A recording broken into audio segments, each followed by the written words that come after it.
right, we are going to do now, I got diverted there for about an hour, but we are going to do an Area 51 line. Now listen to me very closely, because I know a lot of you don't listen.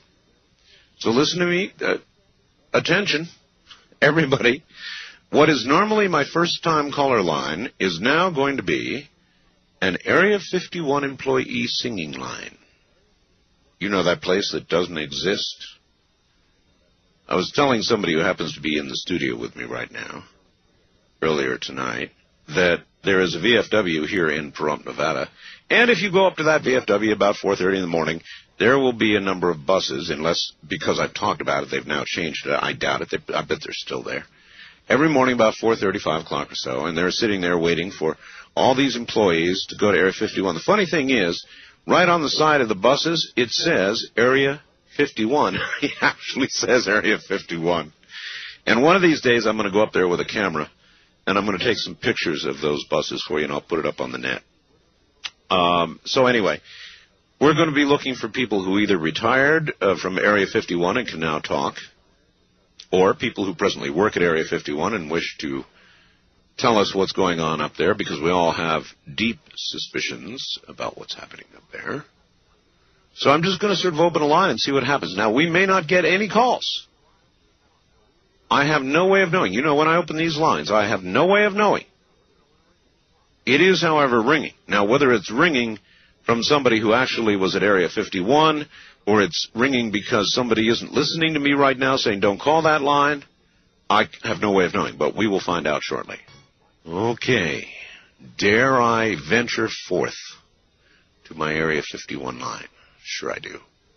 Let's see what we get. On my Area 51 line, you are on the air. Good evening. Hello, Mr. Bell. Hello there. It's so good to hear you. It's good to hear you, too. Are you going to tell us from where you are calling, or would you rather keep that secret? I cannot tell you. Okay. Well, that makes sense. But I can tell you who you can call me, and it is actually my first name. What is your first name? Yes, you can call me Steve. Steve. Yeah. Figures. Oh, by the way, I was not the guy who sent all the faxes about the suitcase bombs. So. Okay. I was not that guy. Not that Steve. No. All right. Did you work, or do you work at Area 51? I did, but more so to the point, I actually lived there for a time. You lived there? Yes. Well, I guess that makes sense in a way, that a lot of people who live there either commute from Las Vegas or my little town of Pahrump, or they actually reside there, which I bet they love, because then you can't go talk to people. Well, actually, when you say Area 51, do you mean only Groom Lake? Oh, no. Or Pampus? Oh, no. I mean S4. I mean any of the interesting areas up there. S4. You worked at S4? No, that's the area where I was living. Oh, my. Now, S4 is where it is said they had the goodies. Oh, yes. Yes, I haven't been ordered to discuss that. I beg your pardon? I've been ordered to discuss S4 tonight. You've been ordered to discuss it? Yes, they were aware of your show, and we knew it wasn't going to be on last night, so I just went to bed. Oh, my. Well, you know, Bob Lazar, who lives in Las Vegas. Very interesting man. Yes, indeed. I've interviewed Bob Lazar. Yeah. And he claims that there have been any number of saucers, actual saucers, recovered saucers, back engineered, that he was part of that, yes, and that they were flown out of S4. Can you confirm his story, for starters? Yes, it happened. Before he was even there, at some point. There was occasions, but they were not meant to be flown in the air. That what you're seeing in the air is not coming from Area 51. It isn't? No. I mean, like UFOs and all that. None of that's coming from Area 51.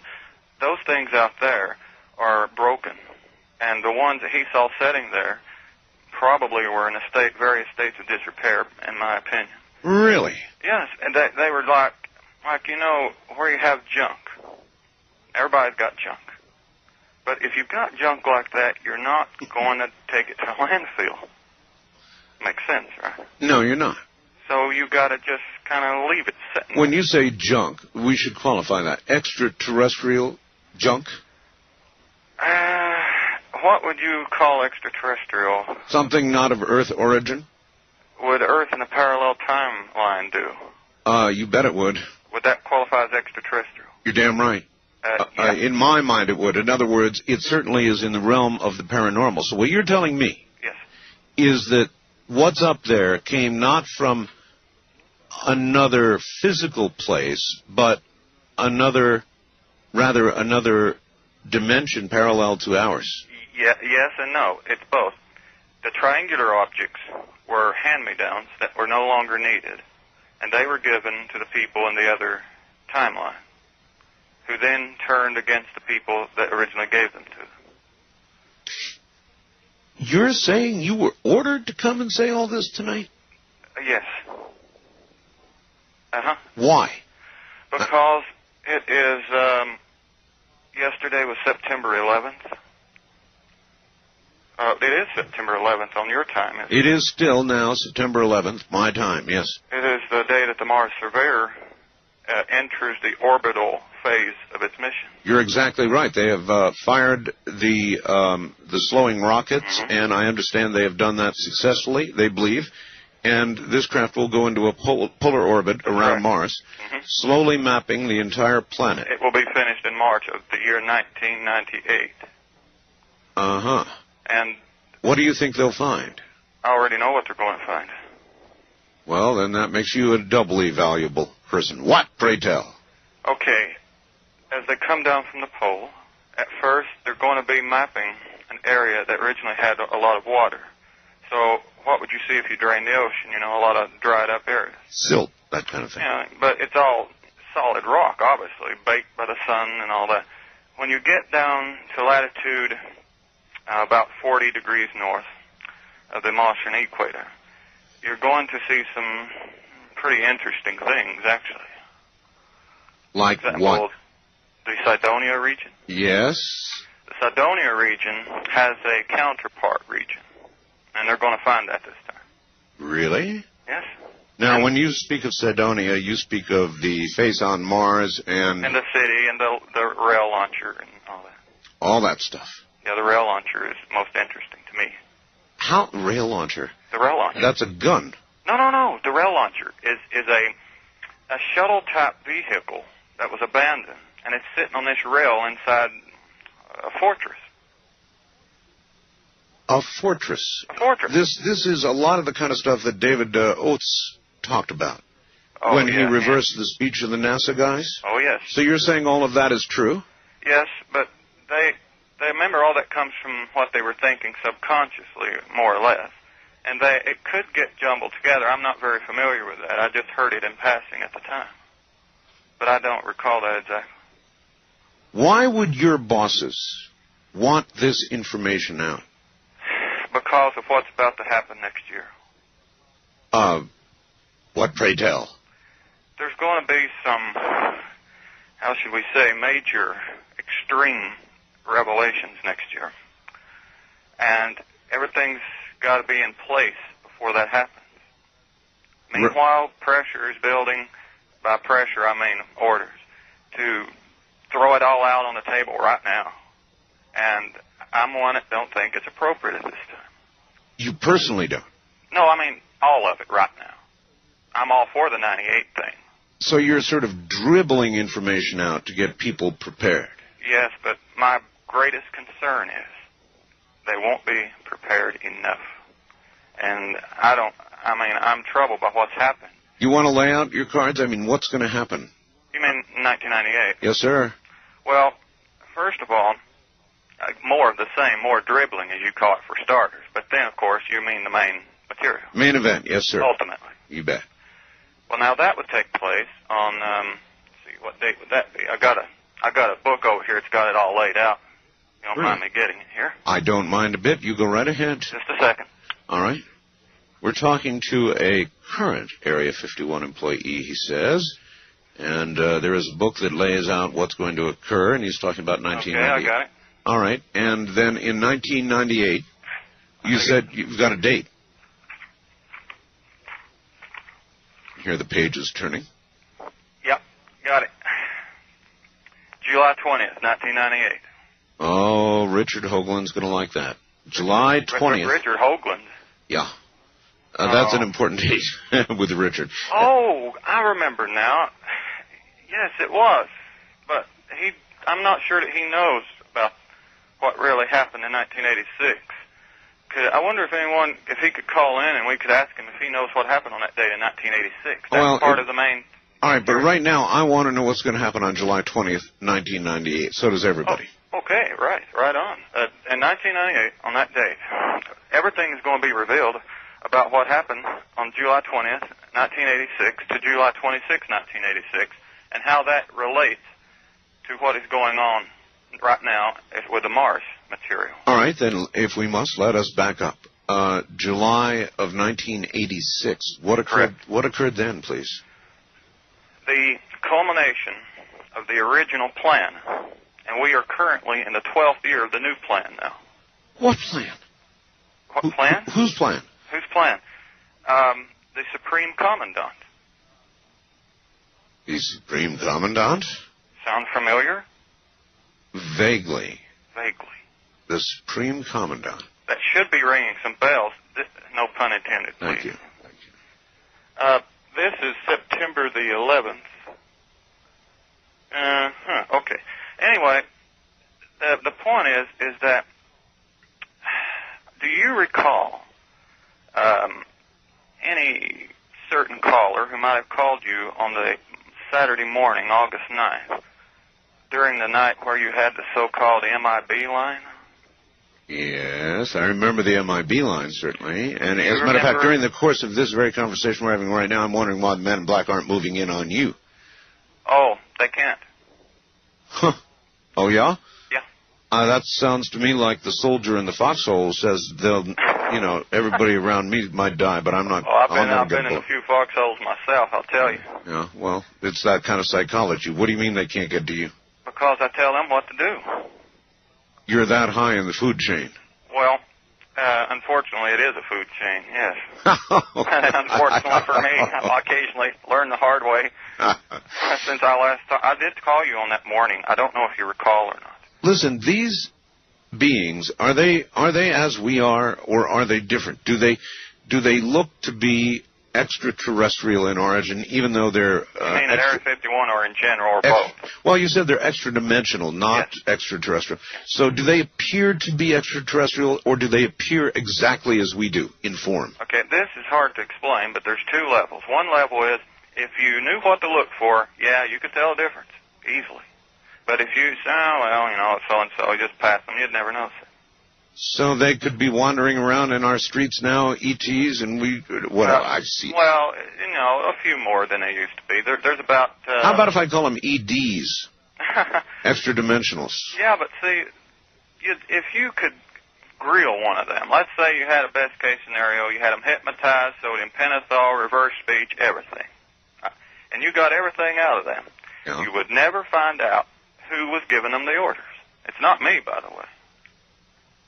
Because they're getting programmed from a planet in this timeline in space. Why are you revealing all of this now? Because of the amount of material that's going to be revealed next year would be unintelligible unless this was here first. Lay it out first. Right. In other words, I could talk for 10 hours, and we would have shipped at the edge of the iceberg. That's just an example. What is the purpose, then, of Area 51? Now, it's got different... I'm sorry, S4 or whatever you want to call it. In other words, what is the main... chief reason? Yeah. Mm-hmm. Now or in the past or both? Yes. All? Yes. Okay. In the beginning, it was simply to develop new weapons. America needed new weapons to counter the Soviet threat. Right. The reason, you ready? You holding on to your seat for this one? I don't think anybody knows this one. Yes. Okay, everybody in the Pentagon better hold on to their seat for this, and they're going to be hopping mad. The people from a planet called Lanulos. Lanulos? Mm-hmm. I think you heard that before, I guess. They came here after World War II, and they told the Soviets, you better look out, the Americans are coming after you. Then they come to the Americans and tell them, you better look out, the Soviets are coming after you. Then they go to the Soviets and tell them, here's the kind of missiles you're going to need. And then they go to the Americans and say, you better get ready, here they come, here are the kind of missiles you're going to need. We'll give you the advice on what to build with your own technology. Sounds like they were promoting the idea of war. Oh, no. They knew the outcome. You know, you can use primitive computer projections now to get some idea of some things. And they used computer projections of an advanced kind to determine the best possible outcome. And that they controlled the situation where you'd have a standoff. They needed desperately to have a Cold War standoff for 40 years. That was the plan. Why? To duplicate a precise same event that happened 3 times 19.5 centuries earlier on Atlantis. Atlantis. Atlantis that was destroyed by because there was no intervention, or what? Oh, no, there could not be any intervention then, because there was no one in space. No one had traveled. Oh, yes, this would be an appropriate time to explain something. No, there is no intelligent life that evolved anywhere in the universe except on Earth. I've thought that myself, and even wondered about this planet. Yeah, me too, especially in the last 50 years. And in a parallel universe, ditto. In other words, for every parallel dimension, I prefer timeline, you have only Earth evolving intelligent life. All right, listen, I have only about a minute left, so quickly sum up or say whatever you would like to say to everybody out there about where you work. Area 51's main purpose is to basically build weapons, but it was taken over in 1986. It was taken over by the people from Lanulos.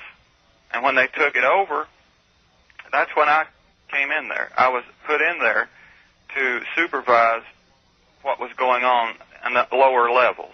All right. Well, I have no way of knowing whether one word of what you have said is true, but you said it well. Well, thank you very much. You're welcome. And you take care. There's our first Area 51 caller. The planet Linunos or whatever it was. What do you think? They're in charge since 86. Reagan said a bunch of stuff about that. You remember? We're going to break here at the bottom of the hour, and we'll be right back from the high desert. This is Coast to Coast AM. I'm Art Bell. From the Kingdom of Nye, Coast to Coast AM continues with Art Bell. All right. Well, I said no future employees of Area 51, but this guy tripped me up. He's on the line now, and I can tell you're, like, in a vehicle of some kind. Yes, I'm driving a truck right now because I'm making a historical study of life in the 20th century. And there's really no better way to study it than getting out there and seeing it and experiencing it. So you're sort of slumming in the 20th, huh? There you go. Actually, I'm from the 21st century, or the 21st century, the year 2072. And I worked at Area 51, or I guess you would say I will work at Area 51, which at that time is the nation's capital. There's a series of catastrophes that will occur, and I don't want to create a paradox by saying too much, but some events occur around the turn of the century in the eastern part of the country. Things happen where the government of the United States has to relocate. Now, bear in mind that you're on the air right now in Washington, D.C. on WWRC. I mean, they're all listening to you, so... Yes, that's why I have to be very careful. Please be very careful, yes. So you're saying around the turn of the century, around 2000, something is going to happen. Yeah, I don't want to get into any more than that, but I worked as an aide for the office of the president at Area 51. And in that time, in 2072, the reason Area 51 was picked to be the capital of the United States, and for that matter, basically a one-world government is set up with the United States leading that effort. Oh, good.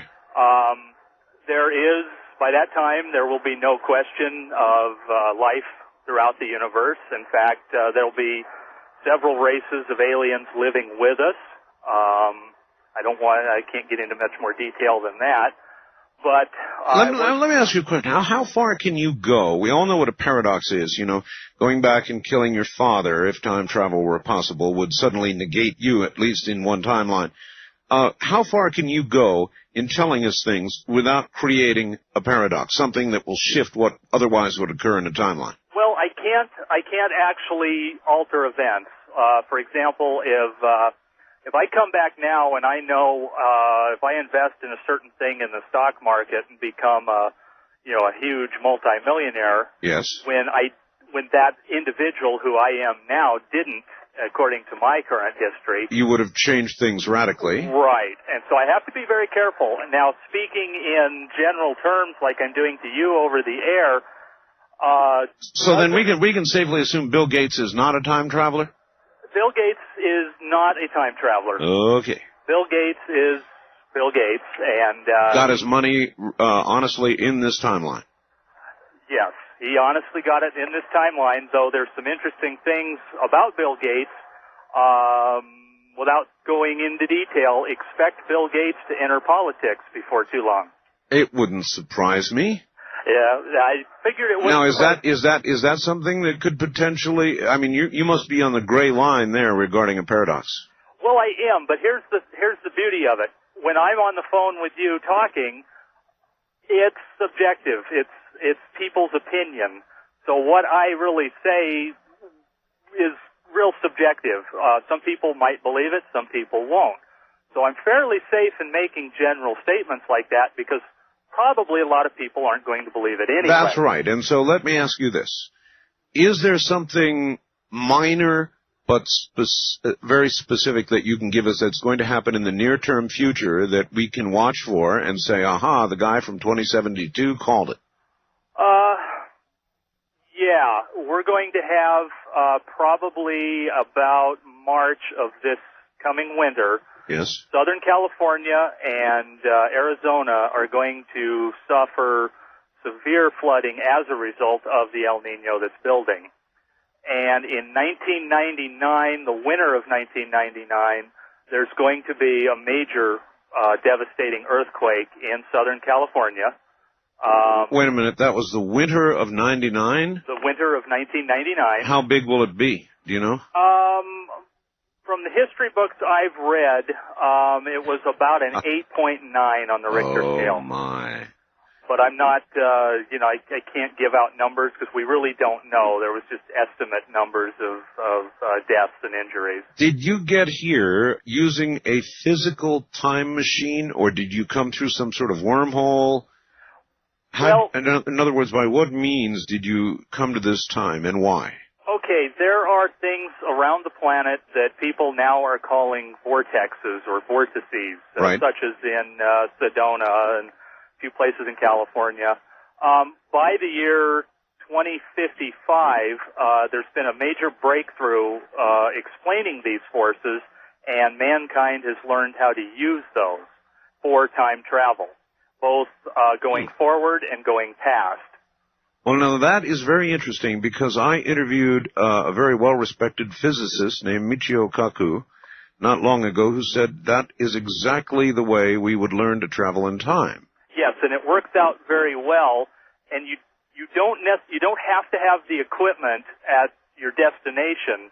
Now, when I left in 2072, there's equipment set up at these vortices in Sedona and other places around the world.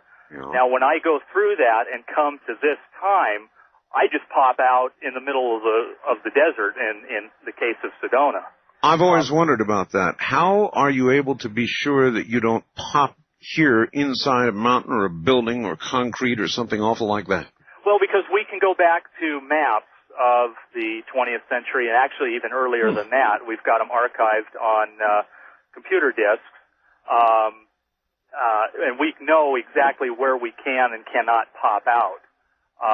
So at least I know we still use computers, huh? We do use computers, though it'll blow your mind the media that we'll be using at that time. No, it wouldn't blow my mind at all. You buy a computer today and it's out of date now in about 3 or 4 months anyway. All I can say is virtual reality is only the beginning. So, it's going to be an interesting time, and there's going to be a gigantic event around the turn of the century, a serious event. Yeah, the turn of the century is going to be rough, but mankind makes it through it. We do have some assistance from, how shall I say, elsewhere. Elsewhere, others? Yes, and after that event, things like racism, those kind of issues will no longer be around, because not only will we have to learn to live with people of different color, we're going to have to learn to live with beings who are not human. And this event, these series of events that occur around the turn of the century, is kind of a purging or a cleansing event. And the people that make it through that become a better species of people. Are you going to stay and go through this period with us, or when things get rough, are you going to get going? I got to be honest with you, Art. I'm out of here. I'm going to be a chicken and run. I'm not going to stay and go through that with you. Would it be possible for somebody like myself, for example, who wants to avoid what's coming, to get a ticket to ride, so to speak, with you? No, because there again, then you come up with the paradox issue. Paradox. You have a certain destiny you're meant to fulfill, and if you leave prematurely, that creates the paradox. I understand. But there are certain people that can leave. Let me see if I can ask this. Okay. Do you know offhand whether I make it? I can't answer that because that might alter Paradox. the way you live your life. I've got it. All right. Well, you've been a very, very interesting caller, and I hope you will call again. I will do so. All right. Thank you very much. Take care. There is a future Area 51 employer, present employee, present time traveler. I don't know. He sounded pretty good, huh? I've got to give him a good 7 or 8, maybe even better than an 8 on a scale of 10. What do you think? East of the Rockies, you're on the air. Good morning. Hello there. Yes, hello. Turn your radio off, please. That's the first thing you got to do when you get on the air. Got it. All right, good. Where are you? Boynton Beach, Florida. Okay. Glad to have you. Is this Art? It is. Oh, I'm sorry, Art. No, I was just listening. I just got on my computer, and I'm listening to your show right now through the computer. Okay. And you guys are talking about Area 51. I grew up in Morocco. I don't know if you ever heard of in Morocco, North Africa, and I spent 16 years over there with my parents. I'm going to North Africa next month. Egypt. Yeah. Right. I saw that on your webpage. But anyway, there's a place called Kenitra, which was a United States U.S. Navy base, and at the time, from 1961 until 1970, it was a United States Navy base. But after that, because Congress discovered that this base was there, they decided to shut it down. And the United States government never did. They kept it going, and basically what they did, they just turned it over to the Royal Air Force. But the base in Kenitra had a bunch of satellite dishes, and I'm talking like, if you saw the movie Contact. I did. God, I love that movie. You're talking about dishes that were lined up for I would probably say about 30 dishes, and that's in Morocco, Kenitra. Well, when you do that, what you saw in Contact was accurate. In other words, you can put up a field of dishes. Right. And each one gives you about a 3 dB gain and it creates a narrower beam width, so you can listen to more distant, weaker signals. That's how it works, and Contact was accurate in that regard. Okay, but not only was there about 30 dishes in Kenitra, yeah. There's another town which is like a little a village, and it was probably about 60 miles away from Kenitra. Kenitra is north of Rabat, Morocco.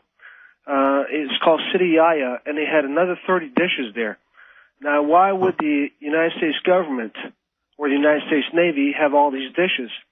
They did, at one point, my father was telling me back in 1970 during the Apollo missions, that these dishes relayed the Apollo missions. All right, well, that'd be definitely one use. That's one use, but what's the other use? Listening. For those dishes in Morocco. Listening for whatever might be out there, just as they did in Contact. And as SETI now does. Remember in Contact they were using the one at Arecibo. Right, I remember that.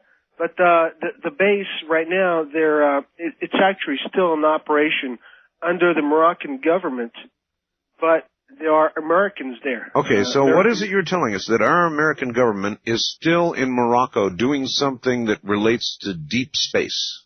To deep space. And my father's retired now, but he's telling me this, and I do know that because I was talking to, I don't know if you remember at the time, it was Alexander Haig. He was the Supreme Commander of NATO back in 1981, if I'm correct. That's the I'm in charge now at the White House, Alexander Haig, right? Yes. Yes. That's the guy. Yeah. And he was talking about, because they had closed the base back in 1978, and he was talking to my father and asking him to go back to Kenitra and see if we, whatever, I really am not sure, and I guess I'm not privy to that conversation, but it was very interesting, and I was thinking of Area 51 being something so secretive, and Congress did not know about the base that is still run by the American military in North Africa, Morocco. You're raising a very good point. Thank you very much for a call. In other words, it may well be that Area 51, the one adjacent to me, just over the mountain from me, is not the only place that we're doing this sort of thing. And North Africa would be a really spiffy place when you think about it to do something very secret. Because there are large open areas that could be closed off easily, and there wouldn't be a whole lot of tourist travel in those areas. Very interesting point, that our government may have secret things going on around the world, not just here. Fascinating. West of the Rockies, you're on the air. Hello. Hello? Yes, hi. Hi. Where are you? This is Boris, and I'm in Las Vegas. In Las Vegas? Yes. Just over the hill? Yes. All right. Yeah. I'm a first-time caller, and I finally got through. Sound like you're out of breath. Yeah. Yes. I figured out how to get through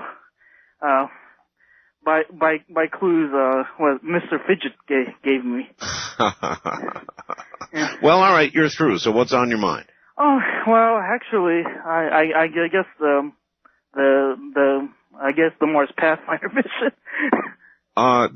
Indeed, Pathfinder has just, I guess, or is just now going into orbit around Mars. No, that's the Global Observer. Yeah. Mars Observer. Yeah, I'm interested. I'm sorry, you're talking about Pathfinder, the little bug that runs around up there. Yes. Yeah. Okay, yes, what is it you have to say about it? Well, yeah, I've been doing some of my own investigation by basically downloading the whole Mars Pathfinder site. Well, as you know, Richard Hoagland has seen everything from gyroscopes to bazookas to 105mm cannons to all kinds of things on Mars. Yeah. What have you seen? Well, I've definitely seen a lot of pyramidal-shaped things, and looking at the pictures Richard Hoagland has put on his website, I found some other similar pictures to that. So you're essentially backing up what Richard says. Yeah, and he thinks we've landed right in the middle of a debris field, essentially, of a previous civilization. Yeah. You think that's right? Yeah, it looks like it. You know, there are a lot of people who think that we are Martians. That the Martians, don't laugh, when the Martian, on Mars, when their atmosphere was destroyed, or potentially was about to be destroyed, and there was once one there with water on Mars, and water means life, that somehow somebody or something got off planet and, in effect, seeded Earth. Yeah, that. Well, I sort of believe in multiple timelines, and you too, huh? And did you hear my time caller a minute ago? Yes, I heard your time caller. And on a scale of 10, what did you think of his credibility? Somehow 6 comes into my mind. I don't know why. Only a 6? Yeah. I thought he was pretty good. Yeah. I've had worse, believe me. Yeah. I don't know. All right. Well, listen, thank you very much for the call from Las Vegas. Not a lot of time before the top of the hour. East of the Rockies, you're on the air. Hello? No, you're not. That person just missed it. Wildcard line, you're on the air. Hi. Hi, Art. This is CT in San Mateo, California. Yes, sir. And I think it's preposterous for that time traveler to presume that Earthlings would be able to get along with people from other planets. When they can't even get along with different racial groups and ethnic and religious groups on planet Earth now. Absolutely. Yeah, but you forgot one important thing. He said there was going to be some event that would so change human beings that they would suddenly be able to get along with others. I can't imagine what that would be. I can't imagine the enormity of an event like that. And I'm from the school. Nobody cooperated when Rodney King asked that we all get along, so. I'm from the school that believes that the races that we have here on this planet are from other planets, and we don't get along. So that's my assumption for tonight. Thank you. Well, wait a minute. Where are you calling from, by the way? San Mateo. That's right. You said that. I always thought that if a saucer came down, little green guys got off and started down the ramp. Before they got to the bottom of the ramp, they would be so full of lead, they wouldn't be able to walk. I can't see why they would want to come here. I mean, with people with the in other words, you would look down at the present relationship between the races and so forth on Earth and say, I'd cry. Let's skip this one, folks. On to the next planet that is green. Hey, thanks, Art. All right, take care. That's it. We're going to break here at the top of the hour. See what's new in the world. I suspect not very much. There's not much new under the sun these days, is there? And we will continue. Don't forget, my first-time caller line is not that tonight. It is an Area 51 employee sing-song line at 702-727-1222. This is Coast to Coast AM. If you're enjoying tonight's encore presentation of Coast to Coast AM with Art Bell, remember, although you cannot call in right now, you can send a fax. The number is area code 702-727-8499. That's area code 702-727-8499. If you want to mail Art a letter, his address is P.O. Box 4755, Pahrump, Nevada, P-A-H-R-U-M-P, zip code 89041-4755. If you're interested in purchasing a tape of one of Art's past interviews or subscribing to his After Dark newsletter, the toll-free order line is 1-800-917-4278. That's 1-800-917-4278. And now, enjoy this encore presentation of Coast to Coast AM with Art Bell. This is Coast to Coast AM with Art Bell. It is, and I'm glad to be here. If you missed the first hour, Daniel Brinkley called from his hospital bed. We talked to him for an hour, whole hour. And he is doing better all the time, a little groggy, but as you might expect under the conditions, but he's doing better, and all things going well. He may be out of the hospital in another week, so we did that in the first hour. Second hour, we began taking Area 51 calls. I didn't do it last night, so I'm doing it tonight. If you're an Area 51 employee, past or present, we even had one in the future, you're welcome to call our special line, which is area code 702-727-1222. And another person I would love to hear from briefly is Stan Deo in Perth, Australia. Stan, if you're listening this morning in Australia, call me and let's get an update on this El Nino business. There's so much on it now, and it appears to be ever increasing. So I'd like to get your look at the latest map, or have you tell us about the latest map and what you're seeing. Stan, as you know, told us this was coming many months before the climatologist decided it was coming. So he's a good guy to listen to in that respect. Incidentally, I've got a mysterious visitor in my studio. And if anybody out there can guess who it is before the show ends, you'll win some sort of cheap prize. Now, how are you going to guess? Well, you can actually see him on the studio cam. We've got a studio cam, And every now and then it clicks a picture and sends it to the web.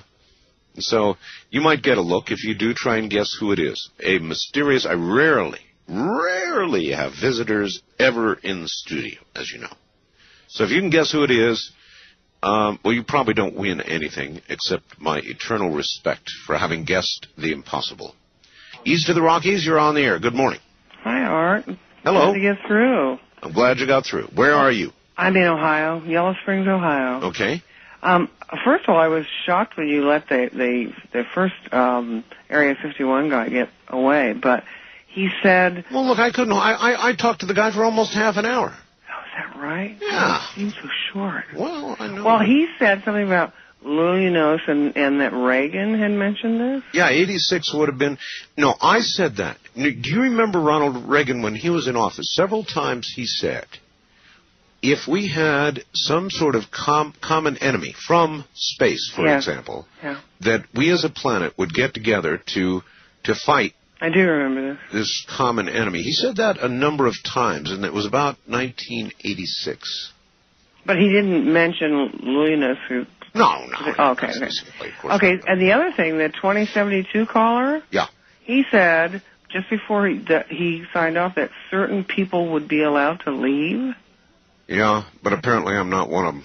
Well, I know, but it'd be interesting to know who they are. I mean, maybe they're the 144,000. Well, I'll ask him next time. Okay. All right? Thanks, Art. Right, thank you very much for the call. Take care. Dare we go back on my Area 51 line? You're on the air. Hello. Yeah, you got some less incredible people talking to you earlier. I've got some what? Less incredible people talking to you earlier. Are you one of them? No. I'll tell you what, though. You are not an Area 51 employee? Here's how you find out. Ask them how they pay for their meals. Ask them what color the second door is they go in, and ask them how they get there. You are an Area 51 employee. Well, that remains to be seen. Just ask them those three questions. They're rather unique. All right, roll over those again. How they pay for the meals is one, right? Mm-hmm. The color of the second door? Mm-hmm. The trouble is that I'm not going to know. I mean, how am I going to know? I'll tell you off the air if you like. Well, I can't do it off the air. Okay. All right, what was the third thing? It was the color of the first and second door? No, color of the second door. Second door, and what else? How they pay for their meals. Yeah, I got those two. What else? How they get there. Oh, how they get there? Mm-hmm. Well, I know one way they get there. They get there by bus. Some fly. Right? Also ask them what they do with the trash. They probably drop it down a big hole where it enters our water table and we drink it. You are an Area 51 employee, aren't you? Come on, own up to it. I'm afraid I can't do that. Have a good evening. Oh, thank you. Yeah, he was a real McCoy, you could tell. Well, all right, future Area 51 employees, I now have 3 critical questions to which I don't have the real answer, so you could lie your tail ends off to me and I wouldn't know. East of the Rockies, you're on the air. Hello. Hello. Hello? Yes, turn your radio off, please. Got it off. Okay, you're actually on the air. Where are you calling from? Des Moines, Iowa. Des Moines, Iowa. All right. The nation's heartland. There you go, right in the middle of it. So what do you think of these guys so far? Pretty far out. But I have some questions regarding a previous show. All right, which one? It was the one about us never going to the moon. Oh, yes. Uh-huh. The debate. The great debate. Who am I talking to? Who do you suppose you're talking to? Art? I'm the only one. Well, actually, I do have someone else here, but I'm normally the only one here. Okay. So I'm the only one you could talk to. The debate between Collier and Hoagland. Collier. Who was the one that was, I thought his name was James, and the other guy said he was... James Collier and Richard Hoagland. Hoagland. Yes, Hoagland. Hoagland.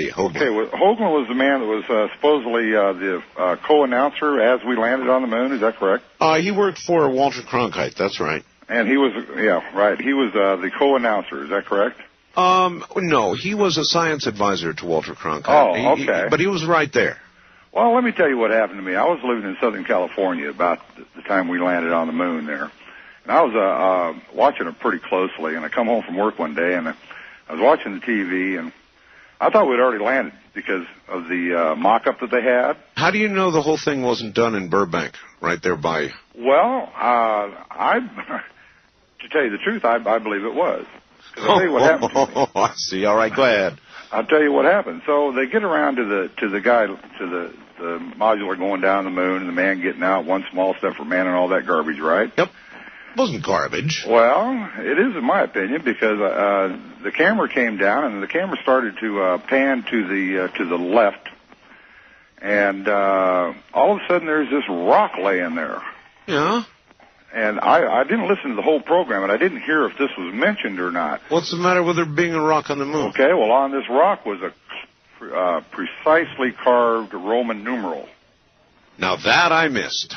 Okay, now I don't know if that was on the program or not, but I was flabbergasted. Well, of course I would be too. Did you save that videotape? Did I save that videotape? Yep. In 1960. Yeah, that's true. That's true. Yeah. I don't even think VCRs were out then. Well. At least I didn't have one. Right, I understand. But so the two announcers were talking, right? And the other announcer says, "Look at that Roman numeral." He says, "What is that rock?"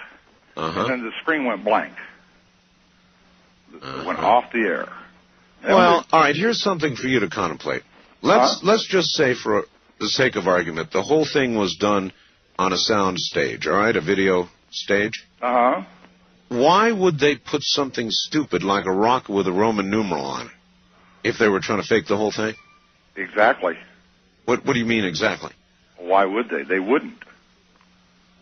But you're saying they did. But I'm saying it was there. I know what I seen. Okay, I'm watching the guy get down out of the landing craft. One small step for man. It pans over. There's a rock with a Roman numeral on it. And one giant conspiracy for mankind, right? And one giant conspiracy for mankind. But the number on the rock, and it was just a flash, Yeah. And I think it was either a 13 or a 17. I can't remember what. I don't know if there's any significance to that. I don't either. But this has bugged me ever since it happened. All right. Well, next time I get Richard Hoagland on, I will ask him specifically about that, all right? Okay. All right. Got another one for you real quick. Real quick, because we're about out of time. Okay. The Men in Black. Yes. When I was in service in '68, I was stationed at Fort Meade, Maryland. It's got a very large forest area in it. Yeah. And one Sunday morning, a guy come up with a new car. He had a little Austin Healey Sprite. And he grabbed me and a partner, and we're going to go out and we're going to take a ride in it. And I sat up on the back, looking out over the windshield. And we took a ride down here in the forest, and we went for quite a ways. And gotta hurry. I asked him if he'd told the guy, well, we better turn around and go back. And as they hung a left and started to go down this road, we come into a clearing. And what we ran into was there was right in the middle of this clearing was a triangular shaped kind of a glass looking object. Oh my! With kind of a laser shooting up just above the tree line. Yeah. And I was sitting up on the back and I could see it all. When this guy came down in the clearing, he made a U-turn real quick, kind of did a fishtail. This would be our MIB, I presume. No, the guy that I was riding with. And as we made this fishtail, we could see three people kind of along the perimeter there, reaching into the side of their coat pockets, like reaching for a gun and stuff. Yeah. And never really dawned on me till recently that, and I heard this Man in Black, but all those guys were wearing black. And that was the weirdest light I've ever seen in my life. And this is like in 1968. Oh, you're lucky to be alive to tell the story now. Probably. But I was really, what's really got me is I was just wondering if you got any listeners anywhere that's ever seen that rock or seen anything or heard anything about it, because that's blown my mind ever since I've seen it. You know all those lumpy things you see out in the desert? Yeah? People like you. I got to go, sir. Thank you. Thank you very much for the call. And by the way, I want to make an announcement. I've got a big announcement. I forgot to make it. Tomorrow night scheduled is probably the real thing, James Van Praagh. I talked to Daniel extensively about James Van Praagh, and I know a lot of you have been waiting for him. He'll be here tomorrow night at the beginning of the show. And now I've got a really big announcement. Next week, on Friday night, Saturday morning, the 19th, this one you've been waiting for, Gordon Michael Scallion is going to be here. And I am going to read you, let me see, how much can I read you of what he sent me? A little bit, anyway. All right? I'll read you a little bit of what Gordon has essentially been underground for a year. And there's a reason for that. It's basically his health. He'll be here in the first hour, and we'll see how long he can spend, but boy, does he have news for you. Dear Art, Gordon writes, you will find a copy of my new book, Notes from the Cosmos, a futurist insight into the world of dream prophecy and intuition. I think you'll find the chapter on the awakening to be the most interesting, and a subject that both you and I have discussed with regard to the similarities in our viewpoints. I've appreciated your ongoing support of my work and your desire to have me appear on your show. Again, during the past year, I've been trying to restore my vitality and complete my book prior to the great changes that I see on the doorstep here in just a few months. I now feel I have something of value to share with your listeners dealing with the activities that are now going on in Montserrat, as well as the phenomenal ocean temperature rise globally. Part of me is totally amazed the world is not focusing on the real cause of the current El Nino, because, in my opinion, it is much more than El Nino. In my opinion, we are very close to global cataclysmic events. While some might say that the current weather changes are indeed that, I see these as only precursors to a shift in the magnetic field of the Earth, as well as disruption of the tectonic plate system. Gordon Michael Scallion, the 19th or 20th, depending on your time zone, and I know a lot of you have been waiting for that, so I just booked him yesterday. West of the Rockies, you're on the air. Hello. Hi, Art. Hello. Turn off thy radio, please. It's on its way down. Good. Where are you? I'm in Alaska. Alaska? Where? Well, I'm in Palmer now. Palmer. All right. Well, you know, I was just in Anchorage. Yeah, I know you were. Were you born before 1953? I was born June 17th, 1945, on Camp Lejeune in North Carolina. Okay. The reason I ask is I grew up in Colorado. My father worked for a packaging corporation that took recycled paper and made boxes. Way back then? Way back then. I didn't know we recycled that long We ago. recycled years and years ago. People don't realize it. We recycled. Okay. Anyway, do you know what ENT is? That would be E-N-T? Yes. No. ENT is a military base buried in the mountains in Colorado. And it's a nuclear safe, one of those dug way deep in the ground. Yes. I'm not sure, probably... A hardened site. Yes. In 1960, early 60s, maybe 61, 62, I was a young boy, 9, 10 years old, and my dad came home from work with a book on flying saucers. Yes. ENT had brought a bunch of paper to be destroyed because they didn't want it out in the public's hands. And your dad brought it home? And my dad brought one home. Not supposed to do that, And I thumbed through this thing for months, fascinated at the hundreds and hundreds of official spaceship or reports. UFO shots. So what have you done with all of this documentation? I don't know what happened to the book. I'm sure that my brother looked through it. I don't know what my dad did with the book. And your show has just brought this book back to me. Boy, I sure would like to lay my hands on it. I'm telling you, it would be an amazing piece of paper. And I don't know that, if anybody else has... Is your dad still alive? My dad is still alive. Why don't you go to him... and ask him? You're doggone right. Yeah. And if he still has that book, you and I need to talk privately. Mm-hmm. You think you could arrange that?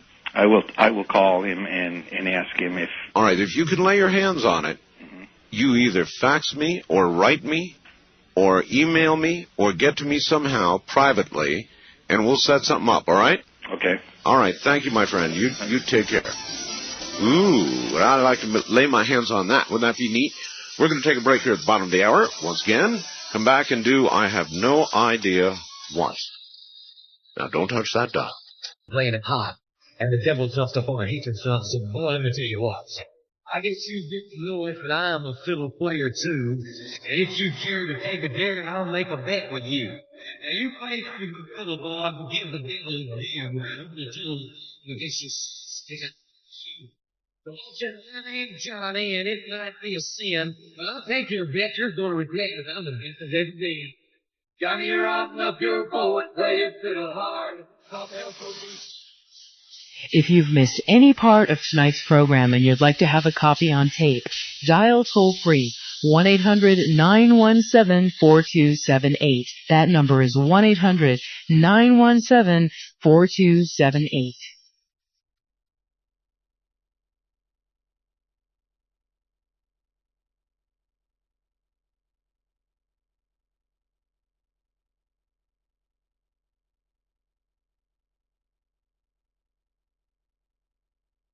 And now, back to the best of Art Bell.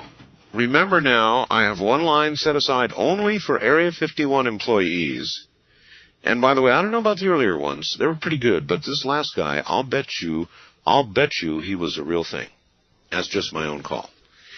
At any rate, if you're an Area 51 employee, past or present, and wish to sing and tell us what it's all about, this area just over the hill from me, I've got one line set aside for only that, area code 702-727-1222.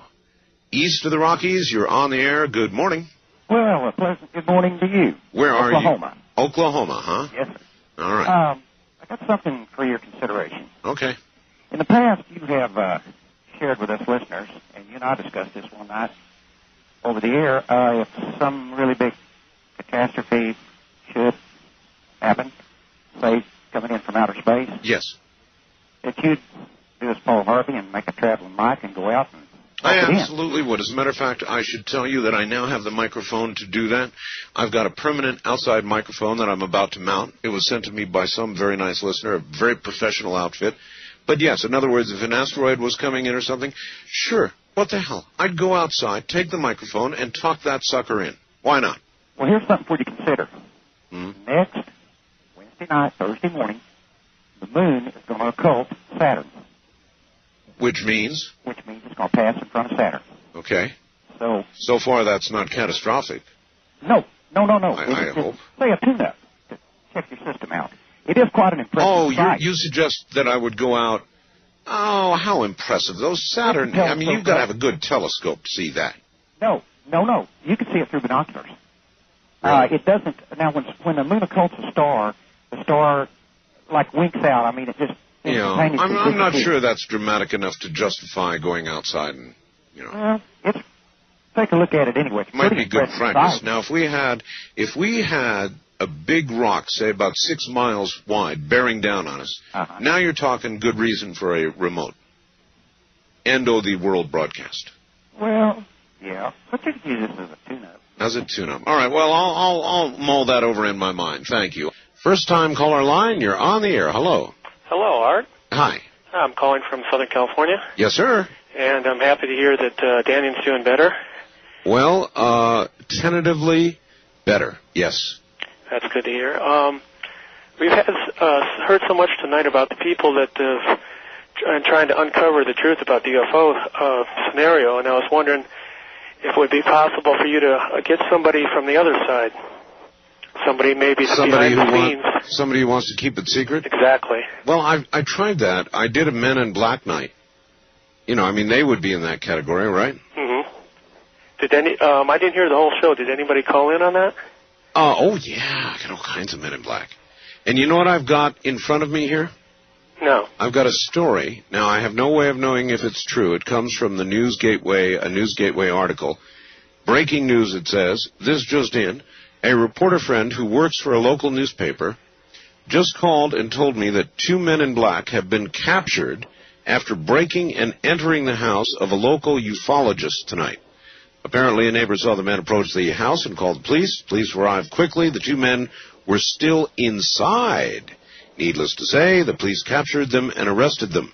When the ufologist returned home and was told the story, he, of course, immediately realized it was a case of MIBs attempting to find out what he knows. And, of course, he called the local police and explained all this and tried to encourage them to investigate these two men fully. But immediately the conspiracy went into full alert and began to create a cover story. You know how that works. Mm-hmm. And they did background checks and found both men, it turns out, are experienced jewel thieves, and both have police records. They were trying to get the jewels from the house of the well-to-do ufologist and his wife. But the ufologist was not to be fooled. You know how shrewd they can be. Explained to the police this is an obvious cover story, and these were MIBs, and this was possibly one of the biggest breaks in UFO history. But, as you might imagine, even though the two MIBs are still in the slammer, the cover story is working. It's interesting. Who would you suggest I would have on?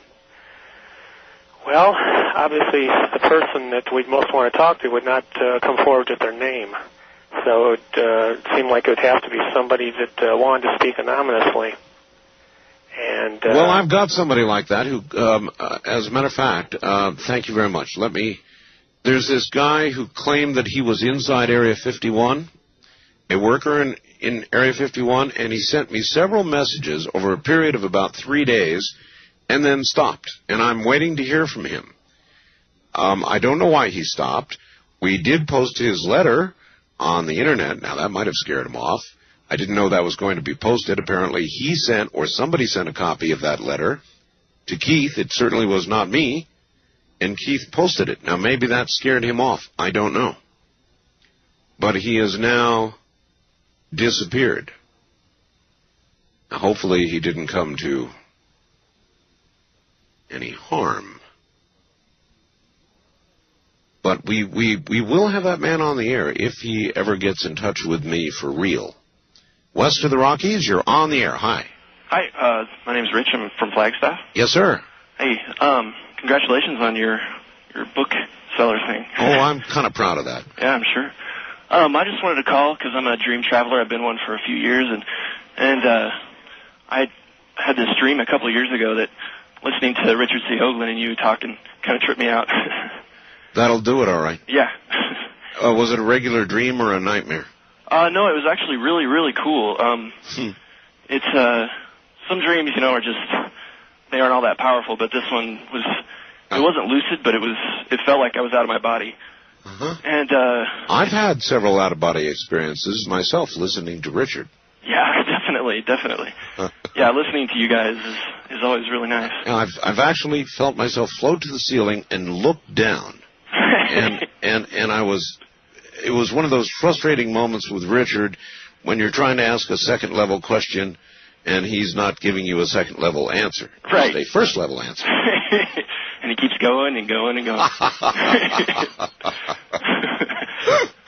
Well, my dream started, I was in my bed, and I got pulled out of my body by aliens, actually. And they kind of looked like E.T., which is kind of weird. They were short and they had long necks and the kind of E.T.-shaped head. And this is the weird part. They took me to this planet that they said was where the asteroid belt is now, beyond Mars.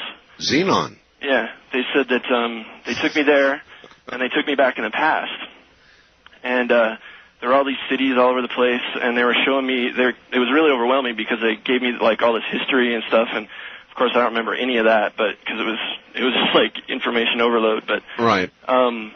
They gave me all this information and showed me their history and all this stuff, and they told me that there was life on Mars and on this planet, and that there was a war between these two planets, and they developed this technology and all this stuff, and I guess the people on Mars were really, really aggressive, and the only reason that the people on this other planet had to develop any weapons at all was to defend themselves against these people on Mars. And, well, the people on Mars developed something that could actually blow up a planet. And... Boy, you do have dreams, don't you? Yeah, I guess so. And, it, you know, it escalated and kaboom, planet gone. And I'm not exactly sure what happened to Mars, but obviously something, something bad. And the people some people got away and from both planets and supposedly came here. And they didn't really tell me what happened then. But then I was just kind of sitting there on the planet going, well, okay, how do I get back to my place? You know, I was kind of in the past on That's the the planet part going, that I have always worried about, getting back. Yeah, and I was a little worried. And not only were you in another place, but you were in another time. Another time, yeah. And Albert Taylor the other day warned about that. Yeah. He said, that's hard. Exactly, and I was a little worried, and they said, well, don't worry, they told me to look at these 3 stars and to stare at them and to focus all my energy on them. And, of course, I don't remember what stars they are, but I did that, and after a few minutes... Nothing about clicking your heels 3 times. yeah, it's for the 3 stars. But anyway, you got home. Yeah, well, what happened was when I focused on these 3 stars, this kind of gateway opened, and it was like kind of like a wormhole. Kind of like just like in Contact. Yeah, very much so. And back you came. All right, listen, I got to run. We're out of time. I'm in Flint, Michigan. All right. Flint. Yes, sir. You brought up the subject earlier about the suitcase bomb. Yes, a 1 kiloton suitcase bomb nuke. The only possible use I could think that any moron would have for that, other than terrorism, is tearing it apart so they could make more. The only thing I could come up with was to start it going, you know, and then sort of play a personal game of chicken and see if you could press the cancel button, you know, like 2 or 3 seconds before it was going to go. I heard that. But with my luck, you know, the phone would ring or something, divert my attention. Goodbye, Perump. So what was that you were saying about morons now? Other uses?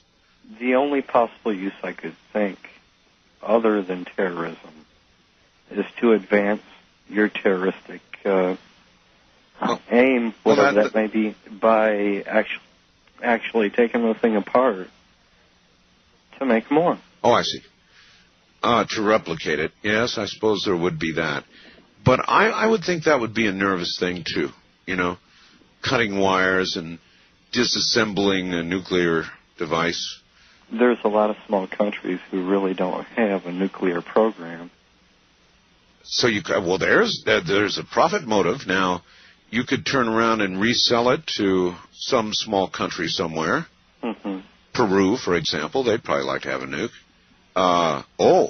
Castro. Now think what Castro would pay for a nuke. Boy, those are wonderful thoughts, aren't they? Mm-hmm. Trouble is, we all know who he'd use it against. I don't know. I'm trying to give it some thought. There's got to be a use. There's 100 of them, it's reported out there. We'll think of something. I appreciate your call, sir. Yeah. On my Area 51 line, you're on the air. Hello. Hello, Art. Yes. Hi. I don't have a whole lot of time. Well, look, let's begin by finding out whether you're using this line properly or not. Area 51. Yeah, that's right. Were you an employee or are you now? A former employee. Former employee. I was let go on a medical discharge about a week ago, and I've kind of been running across the country. Man, I don't know where to start. They're gonna they'll triangulate on this position really, really soon. So you can't spend a lot of time on the phone. So give us something quick. Okay. Okay. What we're thinking of as aliens, Art, they're extra dimensional beings that an earlier precursor of the space program made contact with. They are not what they claim to be. They have infiltrated a lot of a lot of aspects of the military establishment, particularly the Area 51. The disasters that are coming, the military, the government knows about them, and there's a lot of safe areas in this world that they could begin moving the population to now, Art. But they're not doing anything. They are not. They want the major population centers wiped out so that the few that are left will be more easily controllable. Discharged.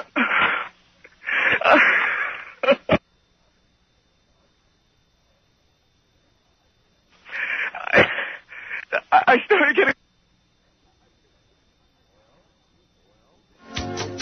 Well, this was certainly interesting. We are now on a backup system, everybody. A backup system. And that one caller that I had on the air, I guess we were about in the middle of his transmission, his telephone call, which was one of the strangest ones I've ever had. And the entire transmitting system by satellite went down here, and we were notified we were off the air. And it would appear to be from this end and some sort of massive transmit failure. So we are now using a backup system to be on the air.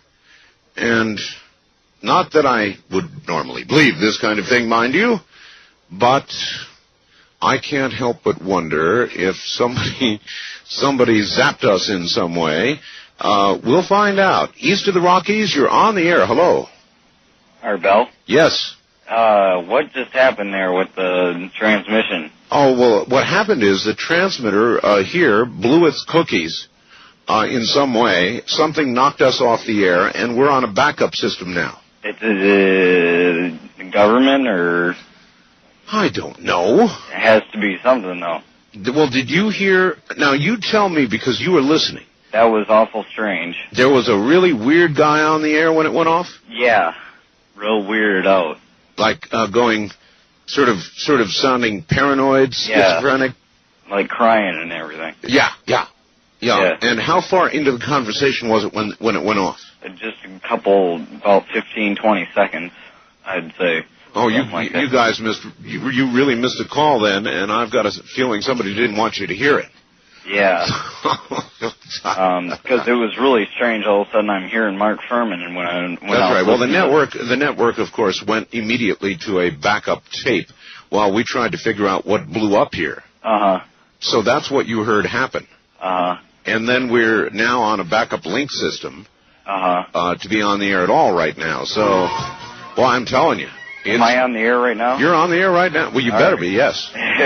And where are you, by the way? I'm in Michigan. Michigan. Yeah, I called the other night, and I wanted to ask two things. Real quick. Well, I wanted to say one thing, and I wanted to ask another. Real quick. I wanted to ask if you could play that remote viewing one when you were while you go to Egypt. Yes. And also, I wanted to know all this stuff about, like, Area 51, if it's, like, the government's trying to put it out there like that, so, like, some other places isn't being watched as much. In other words, it's a big decoy. I see what you're saying. All right, thank you very much. Apparently, we are back on the air, and apparently we'll be back after the news, I think.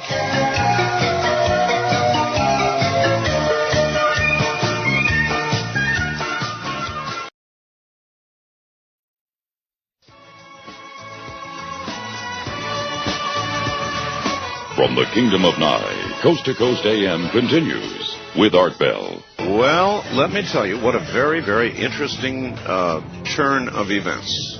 Right in the middle of a very, very strange, one of the strangest calls I've ever had. We apparently lost all transmit capability on this end, here in Nevada. The transmitter went belly up suddenly. For some unknown reason. I've never seen it do this in all the years that we've been on the air. I have never seen the transmitter in this way just simply fail, massively fail, like a massive heart attack of some kind. And so we have gone to a backup system to get the signal to you right now, and I presume it is getting to you right now. Totally bizarre, folks. Totally bizarre. So I presume that you got to hear whatever they grabbed quickly, which I believe in this case was a bit of the Mark Furman interview. Must have seemed a bit out of context, I would say. Good interview, but you had to hear it in context. All right, well, we will continue on with the backup system and go to work on the primary system. This is why we have backup systems. I tell you, live radio is weird stuff, folks. Anything can happen, and this is another perfect example of that. On the run, trying to get things done in a 5-hour program, anything can occur, and we have had, my transmitter has had an apparent massive heart attack. Or something happened to it, or somebody did something to it. And I will not mention the alternative means we're doing to get, accomplishing to get a signal up there right now, or to the network, let me put it that way, but pretty weird, and it certainly occurred at a pretty weird time. West of the Rockies, you're on the air. Hi. Hi, Art Bell? Yes. Turn your radio down, please. Hold on a minute. Turn it off. There you go. Thank you. Where are you? This is Barbara in Kingman, Arizona. Hi, Barbara. My husband and I have a question about that interruption you had, and also about Dannon. Yes. And all right, the interruption first. What do you want to know? Okay. Was that person flipped out, or? Sounded flipped out to me. Yeah. But did it have anything? Did it have anything to do with our failure? It was I must admit, of all the times that it would go out, that was a pretty weird time. Yes, Art, this is Mark, her husband. Yes. And our phones went dead. Your phones went dead? Yes. At that same time? At that same time. Where are you? We're in Kingman, Arizona. Kingman, and your phones. We're on the other side of Area 51. So your phones are now restored, obviously, because you're talking to me. Right. And that sounded very... Can I ask you a question? Yes. When it went off, what were you hearing? I was hearing the man talking, and he sounded like he was almost in tears. Yeah. And then I heard like a static interruption, and then you went off the air.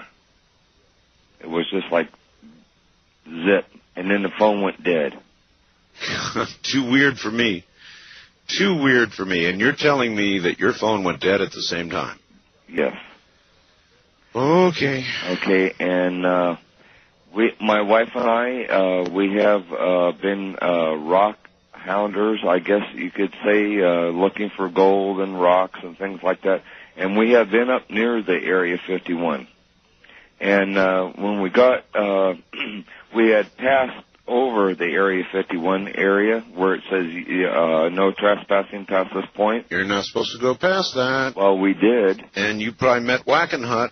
Well, we met these people. Wackenhut Security they're I think the people that still take care of security up there, and they're really efficient at what they do.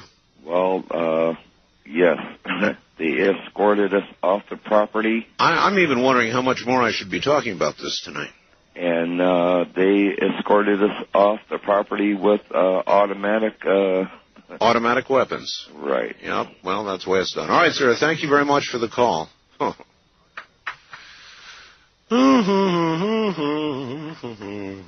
Dare I answer the line on my Area 51 line? You're on the air. Hello. Hello. How are you?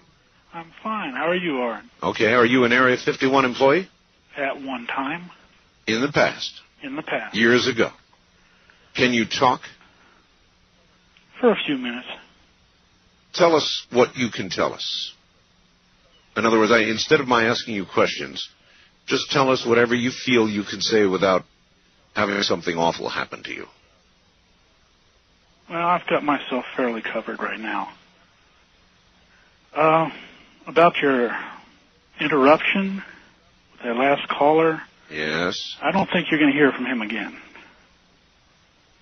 I got that distinct impression. Now, you guys didn't hear the whole call, because here's what was going on. Halfway through that call, or somewhere through that call, I have no way of knowing, we apparently went off the air. The transmitter blew up, or whatever happened, Yeah, you got a pulse. And my hotline was ringing, so I don't know at what point during that call we actually lost it. I don't know. You lost it. He was just starting to, like, cry. Yeah. And the whole thing just went dead. It was when he was... And then how long was it before you got to hear audio again? About 2 minutes. 2 minutes. Yeah. Oh, man, I bet silence alarms went off everywhere, all across the country. Okay, anyway, listen, why do you think we'll never hear from him again? Because he was on the phone too long. And he was right.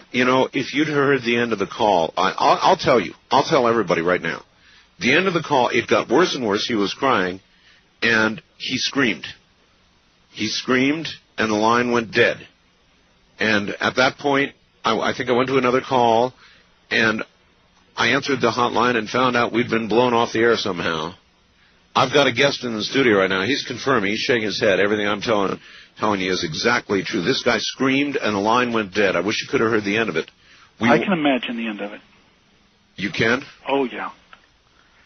Very easily. I used to work security problems for Site 51. Oh, you did? Yeah. I was one of the men they called to close gaps. Excuse me? Close caps? Gaps. Gaps. Leaks. I am going to ask you a question. Okay. In the course of your work, doing that kind of wet work, yes. Were you ever required to, or did you ever have to take a life in the course of your duties?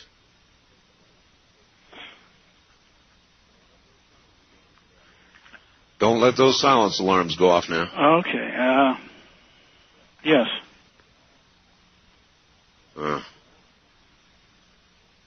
Well, do you regret what you had to do? Do you rationalize in your mind what you had to do because of national security, or how do you now feel about it? Do you carry guilt because of it, or what? Some. But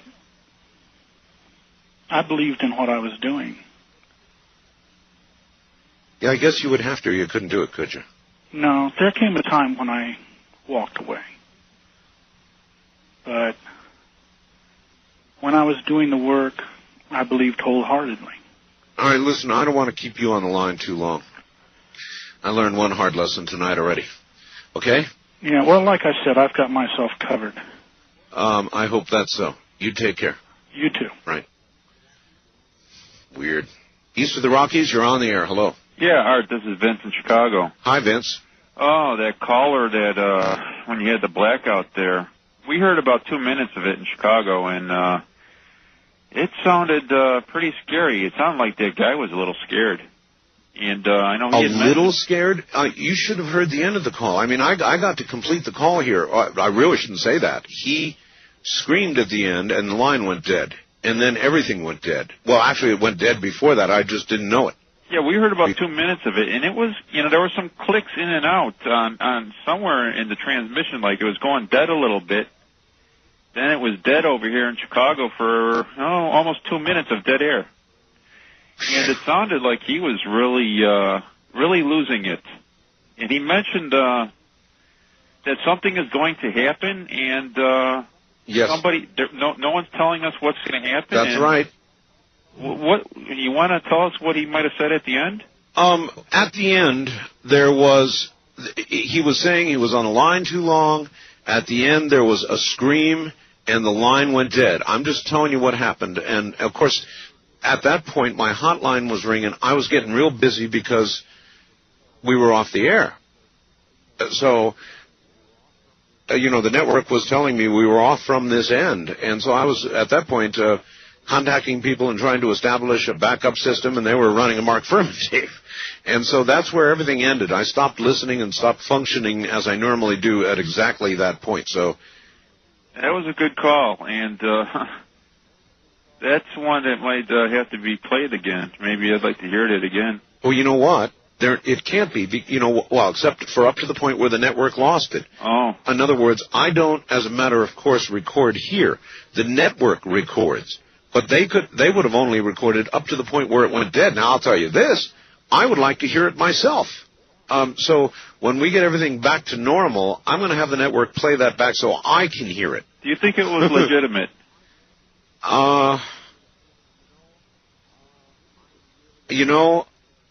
I really, at this moment, can't say. I find it rather strange that everything failed during that call. That was weird because I was playing with my dial, wondering what happened if something was wrong with my radio. There was dead air for a good 2 minutes. Man, that's serious for WLS in Chicago. 2 minutes of dead air. Yeah. Another thing, that first caller, the first Area 51 caller. It seemed like that guy had a lot to say. I agree with you. I think he should call back again sometime. Well, I think he's got a lot to talk about. Well, we've had a lot of strange calls tonight. Whew.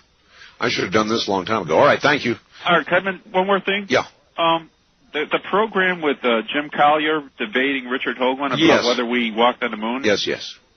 I've been listening to you for about a year, and I think that was one of the best programs I ever heard. Well, they really went at each other. They really did. You know, it's funny. People had either a very positive or a very negative reaction to that program. Some people sent me emails saying it was the worst thing they ever heard. No, I thought it was very hard-hitting and entertaining. Well, that's what it's all about. Thanks, Vince. Take care. On my Area 51 line, you're on the air. Hi, yeah, I'm calling from Rochester, New York. Where? Rochester. Rochester, New York. Yeah. Are you an ex-Area 51 employee? No, I'm not. But I've got some valid points. Well, then you're going to have to make your valid points on another line. Now, this is a special line. Only Area 51 employees call this line. So contact me on one of the other lines. All right? Yeah. All right. Thank you. See? You can't cheat. The rules are the rules. East of the Rockies, you're on the air. Hi. Hello, Art. Your tonight's show is fascinating, of course. I'd like to suggest a possible open line for NASA employees for the secret NASA. NASA employees? For the secret NASA. A NASA line, you mean? Right. For the for the secret NASA that Richard speaks of, as opposed to the one that we all know about. You're absolutely right. That's a wonderful idea. A NASA secret mission line. Right. I also had a question. You've given us some great movie reviews in the past, and what do you use your Real Talk for? You say you use yours every day. I use it for recording other talk shows that are on the air when I'm on the air.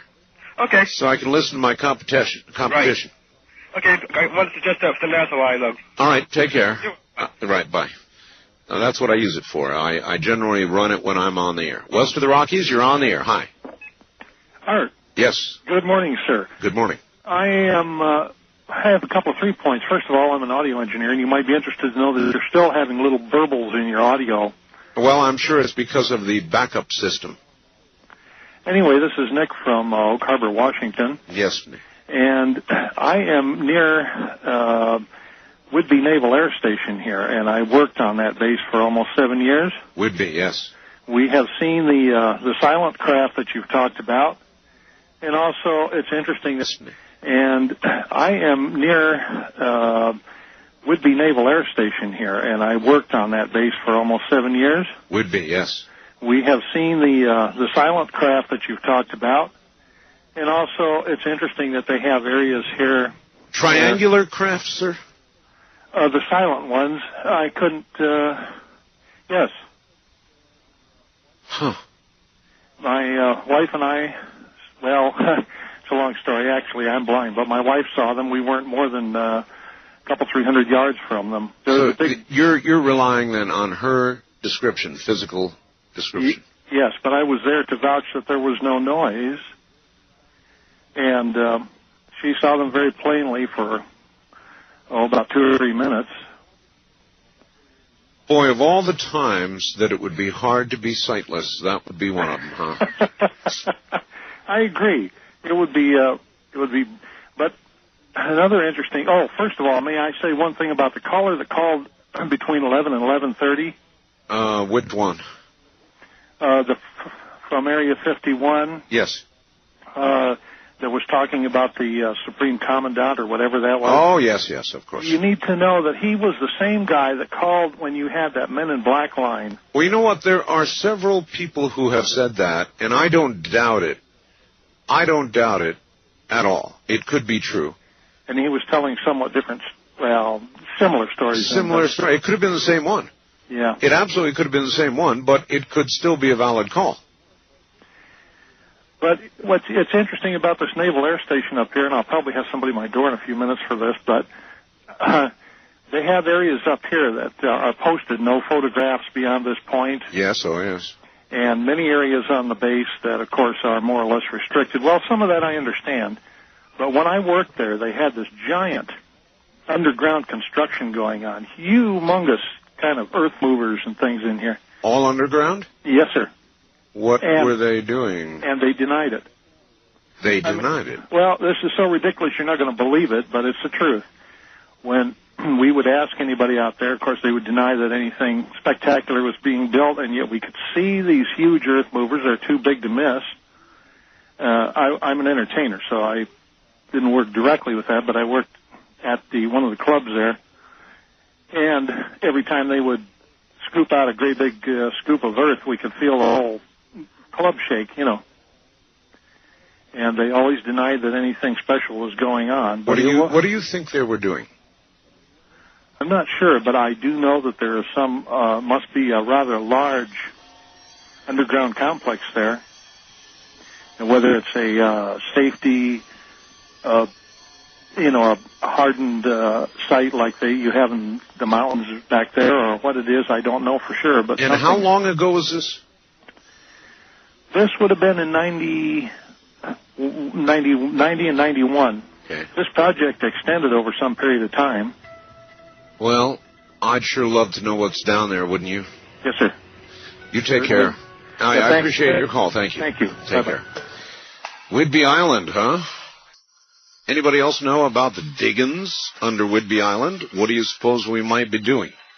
Well, operating on a backup system, but we are still here. I'm Art Bell, and this is Coast to Coast AM. And now, back to the best of Art Bell. This is Coast to Coast AM with Art Bell. Now again, here's Art. Well, now again, here I am. We remain, ladies and gentlemen, on a backup system at this hour. The transmitter on this end, apparently having had a massive heart attack or stroke, I don't know. Everything's out. Literally everything's out. And to add to the mystery, I just got a fax and I just verified it. Last words heard were approximately, quote, major cities will be wiped out. They want this to better control the remaining population. And then I guess, according to this faxer, that's where we went off the air. Then I got another fax a moment ago saying, Art, during that exact moment that you went off the air, the counter on the website jumped by about 300 and you went over 5 million. And I just checked it out. I'm on my own website right now, and he is exactly correct. We went over 5 million. Now, I wonder if I go to my own live studio cam, which is not live right now, what the last picture taken was before all of this began to happen. And I'm looking at it right now. Here we are. Interesting. You can see me on a telephone, and you can see my mystery guest in the background. Before the program is over today, I will tell you who he is. But you can see the moment of the catastrophic moment was captured in the last studio live cam shot that we sent to the net. And you'll see me sort of panicked on the phone, and you'll see my guest making notes like crazy. Man, what a night. Broadcast. There's nothing like live broadcasting in the entire world. There's nothing like live broadcasting, ladies and gentlemen. Nothing. Now, I just talked to my boss at the network, Alan Corbett, and he said, you know, in 35 years of broadcasting, this is the weirdest event that I've ever heard. And I second that. There are presently engineers racing to the network, probably already there at this hour. And so it's pretty weird. This whole thing is pretty weird. On the first-time caller line, you're on the air. Hello. Yes. Actually, it's not the first-time caller line. This is my Area 51 line. Okay, they said 702-727-1222 was the first-time caller line. Well, that's right. But I take it you're a first-time caller. Yes, I am. See, I'm restricting this line to Area 51 callers, although I'm now beginning to get a little shy about talking to them, so Okay. bad things happen when you talk to them. I had an interesting comment about an air show with a stealth fighter pilot that might be a little interesting. All right. Just a couple quick comments, if I can say. Yeah, okay, slip them in. Go ahead. Okay. Go ahead and slip them in now. Go. You're on the air. I mean, turn your radio off. You're on Okay. It makes you wonder about some of these people on Area 51, the physical trail, the verbal trail, what they do with this. Well, I was down at an air show in Oklahoma, and they had a stealth fighter pilot down there, and it was after the Gulf War. Yeah. And a lot of people asked him questions, and he was saying how they were on the cutting edge of technology, being able not to be tracked by radar. And he said that they are restricted to what they know, but yet they do know quite a bit about the aircraft. And as people were filing in and asking questions, I'm kind of a skeptic, and I asked him, well, what's going to happen, with all these secrets of America being, bought from Russians and whatnot? What will they do with you with what you know? I said, are they going to set you up on a Caribbean island and, give you the royal treatment? Yeah. And his tone changed, and he said, first of all, I serve my country, and I'd never do anything like that. And it was almost like I struck a nerve, like, is this something that, maybe makes him wonder, too, that, when they release him from fighter duty, what are they going to do with him? So, it makes you wonder, like that guy saying that he took care of gaps. Gaps, Yeah, what's the deal? I mean, do they just end any policy? I think what he referred to as gaps end up being lumps in the desert. It seems so. It makes you wonder, like that guy saying that he took care of gaps. Gaps, what's the deal? I mean, do they just end any policy? I think what he referred to as gaps end up being lumps in the desert. Listen, I got to run. Okay. Thanks. Now, from the Kingdom of Nye, more Coast to Coast AM with Art Bell. Here again is Art. Tell you what I'm going to do. I'm going to leave this last photograph up that was taken when we went down off the air, and you'll see me with a white phone line, which is my hotline, talking to the network, and you will see my mysterious visitor making notes, like scribbling like crazy, because we were off the air, blown off the air somehow or another. Now, will I stop taking Area 51 calls? No, I won't. Will my link go down? It might. So, folks, no guarantees about what is to come, but hey, what the hell? You only live once. On the international line, you're on the air. Where are you calling from, please? Oh, it's Victoria, Canada. Victoria, Canada. All right. Welcome to the program. Pretty weird, huh? Yeah, I just want to, don't know if you know, but your international feed's gone down too up here. I beg your pardon? Your international feed to Canada has gone down. It has? Yeah, well, I'm not hearing you guys from up here in Canada, but I can hear KIRO from Seattle. From Seattle. So you're not hearing us in Canada? What station would you normally be hearing it on? I'd normally be hearing it on CFAX. CFAX? Yeah. All right. Well, if it ain't one thing, it's another. I guess so. Yep. Well, any comments on Area 51? You want to blow me off a few more stations? Oh, I can't think of anything about Area 51, although I've kind of had the thought that maybe you're broadcasting from Area 51. You think so? I don't know. Close by, I'll tell you that much anyway. All right, thank you very much for the call, and I'm glad you can at least hear us wherever it is you're listening. On my Area 51 line, see, I won't stop. You're on the air. Hello, Mr. Bell. Yes. How you doing? I'm well. You're listening, right? Yes, sir. Security. This is what they make backup systems for. Well, right on. Right on. I'm security. For Area 51? For Area 51. Currently? Currently. Aren't you risking quite a bit by talking to us? Oh, no. No, because professional cleaners, they dig a lot of holes in the desert. Oh, God. Professional cleaners? Yes, sir. Cleaners. I don't think I like that term. What do you clean? Well, I use a lot of acid, and I dig a lot of holes. And you dig a lot of holes. Yeah. And I bet you don't let the little things bother you, huh? No, you can't. Oh, God. Let's see. How can I dredge the truth from you? How can I know you're telling me the truth? Just a guess. I don't know. In other words, we just got to listen and believe, huh? How long have you been doing this job? Well, 1990. Since 1990. I was in some Gulf War operations, things like that. How'd you get picked for this job? Well, rigorous training, various governmental issues that you have to know, a lot of brain work, mostly. Got any idea why I was tossed off the air like that? I have a good idea. We worked with some things, some different satellite operations in the Gulf War where we cut down certain transmissions. I have no idea what happened tonight.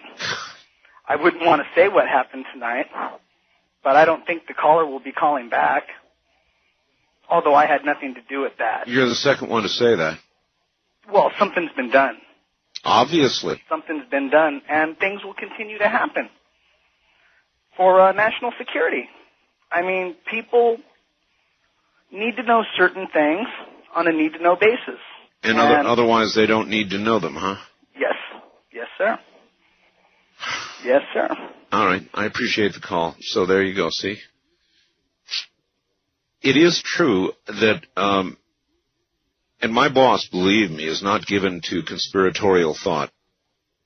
Certainly not the way I play around with it, but look here. That was one of the weirder calls we've ever had. Nothing, I guarantee you, was staged. It just happened.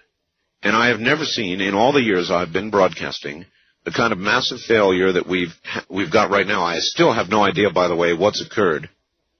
They're accessing my transmitter by modem, trying to figure out what's occurred.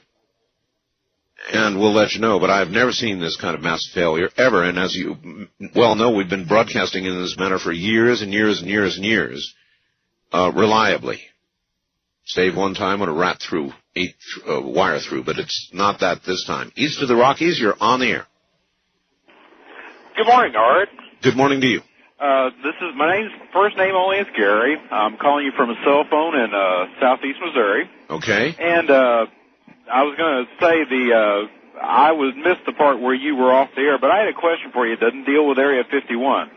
There was a book, and I believe you had the author on. It was called The Mysterious Valley, and the author's name is Christopher O'Brien, I believe. No. I think you're confusing me with another program. I don't recall either the author or the book. Okay, well, he's talking about the San Luis Valley, and it borders Colorado and 2 other states, and he was talking about a lot of mysterious activities, UFO activity. If you get a chance, that would be a pretty good person to have on your program. He had some very interesting things. He started out as I think something of a skeptic, and then he found himself in the same position you were in. He's been deluged by people with stories, and has actually taken photographs and footage himself of UFO phenomena. Well, by the way, we've got, in case anybody is really wondering and curious, we've got a picture of Area 51 on the website now. The non-existent Area 51 that I'm apparently getting in so much trouble for talking about. Right. Oh, and I had a suggestion for you.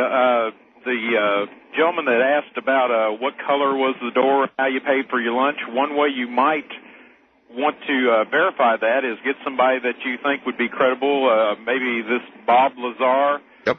Or somebody, and then privately ask them and give them the questions, say what is your answer to it, and then use that, and then... All right, that's pretty good idea. All right, thank you. Okay. Right, that's a good idea. I could do that. I know Bob. On my Area 51 line, you're on the air. Hello. Art? Yes. Hi, I'm calling about the guy who called from Whidbey Island. Yeah, but you're not an Area 51 employee, are you? Well, this is the only line I knew. No, you got to call on another line. Okay, which one, do you know? Any of them. Okay. All right, bye. See, that's for Area 51 employees only.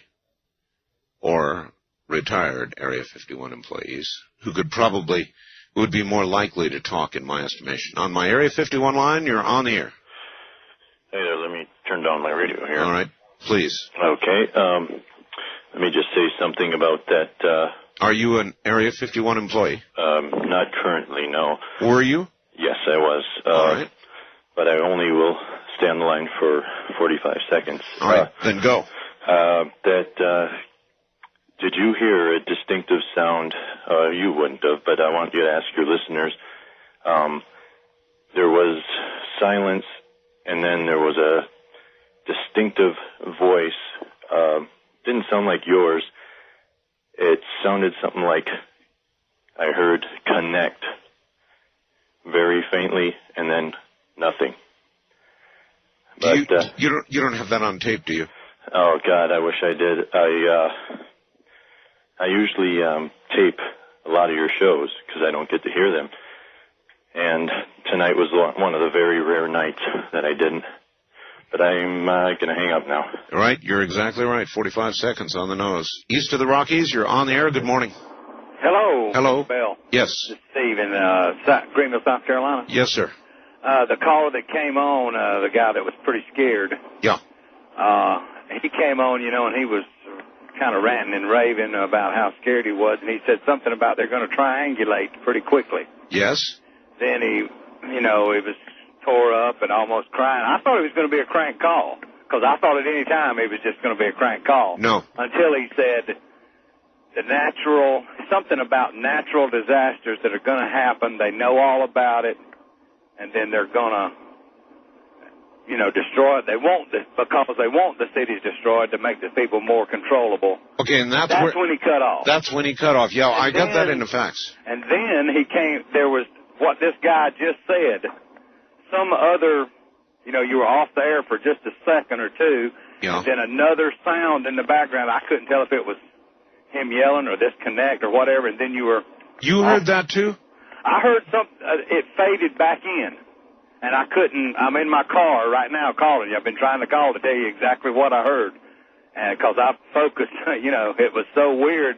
I thought it was, like I say, it was going to be a crank call. But then all of a sudden, he really, when all this happened, made it sound pretty real. But something came back in with some other conversation. It went back out for like a minute and a half. And then your opening theme song, Yeah, that's when the network brought up my Right. theme. That wasn't coming from me. That was coming from the network. Right. It played for about maybe a minute or a minute and a half.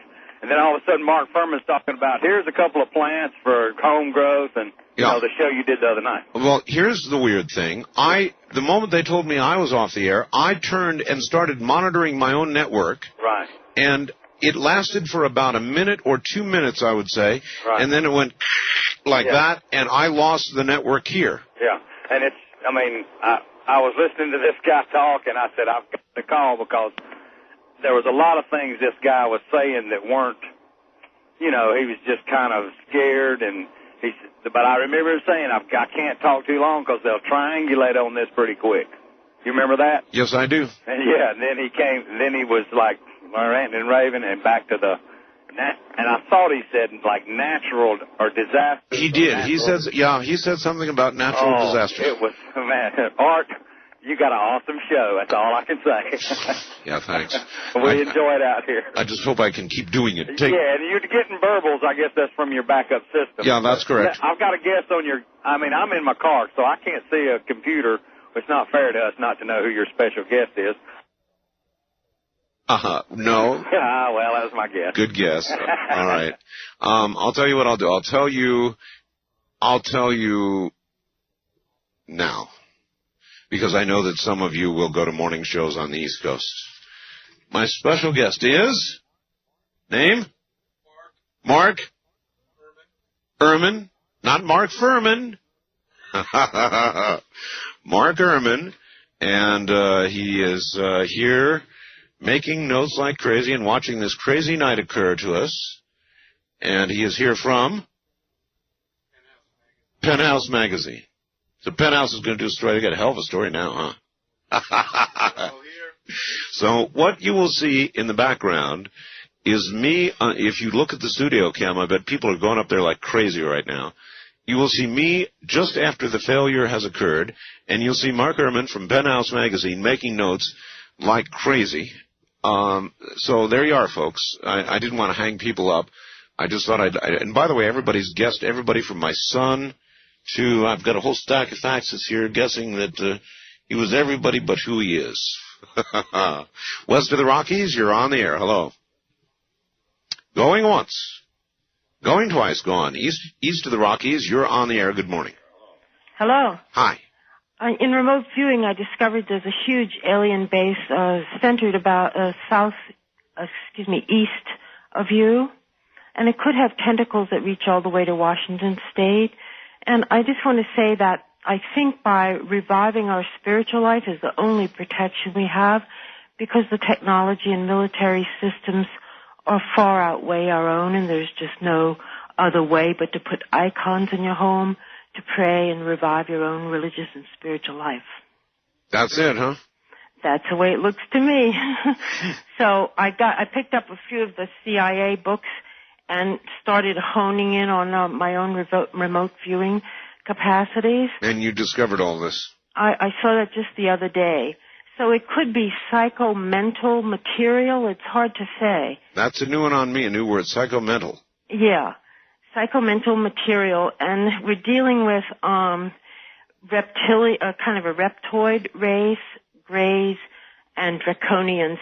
And they're not really friendly to us, you know? Especially to Earth women. Well, I feel safe. You know, Don't I laugh. really feel safe because I'm resting in the heart of God. So that's what I want to say to the viewers is, like, if you've got the remnants of your religion, pull them out. This is the time for it. All right. Bye-bye. I'll consider myself preached to there. West of the Rockies, you're on the air. Good morning. Hey, Art. Yes. I got a quick question. It's Area 51. Yes. What exactly is that? I tuned in about an hour ago, and Man. I have no idea what you're talking about. Okay, where are you? I'm in Montana. Montana. Area 51 is a secret base that the U.S. government claims does not exist, that I have a photograph of up on the website, where they do all kinds of really weird things. And it's just a few miles over the mountain from me here. That's Area 51. Okay. It's in Nevada then? Or? Oh, yeah. Okay. Yeah, not far from the Mercury test site, if you have heard of that. I have no idea where that is. Well, that's where they lit off the big bombs. Oh, okay. All right? Right. And your website is, what's the address for that? It's www.artbell.com. Okay. All right? All right. Thank you, sir. Take care. That's it. That is my website. And it just, during the outage, incredibly, what are the odds of that? It clicked over to 5 million, and I verified that, too. Ooh, this is a very strange night on Coast to Coast AM.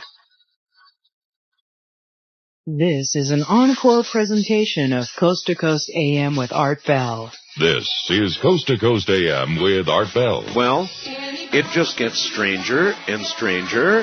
I have never heard of what you're about to hear about in all my life. I'm going to take you now up to Oregon, Medford, Oregon, where our network engineer, Tony Howell, is on the line. Tony, are you there? Yes, Ed, I'm here. Okay.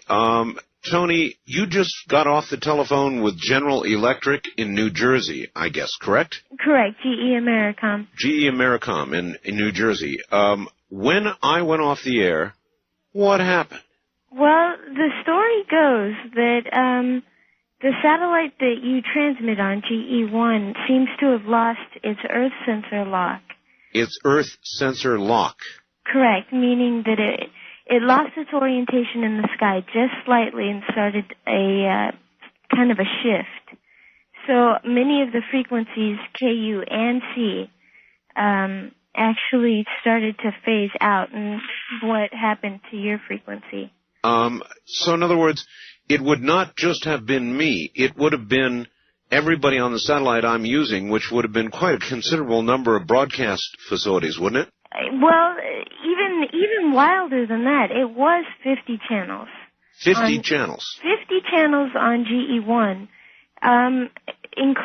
not including our channel, which is the network's KU channel, which, as everybody knows, we stayed on the air just fine. You're the one that went down. Yeah, I went down. That's right. Well, then how could you... No, wait a minute. Well, you use the same GE1 to get it back to New Jersey, right? Exactly. That's what's just amazing. If it lost Earth lock, it should have lost, which means the satellite lost orientation momentarily, Right. Then it should have lost it for everything. Well, strangely enough, many channels did stay on the air, including our channel, except your channel, and 50 others. And 50. So it just depended who you were and where you were. Too weird, Tony. Really weird. And if that's not weird, as you know, I monitored my transmitter here, and I watched all the sync locks, and they were gone, like this transmitter was gone. Yeah, you just weren't touching anything in the sky. I mean, you were totally missing your satellite bird. Yeah. Oh, Tony. I know it took them about a half an hour to get it back together. They had everybody scrambling around GE, trying to get it orientated properly. Well, I sure would like to understand how you can lose 50 channels out of a total of how many do you think? I would say there's probably at least 200 up there, at least.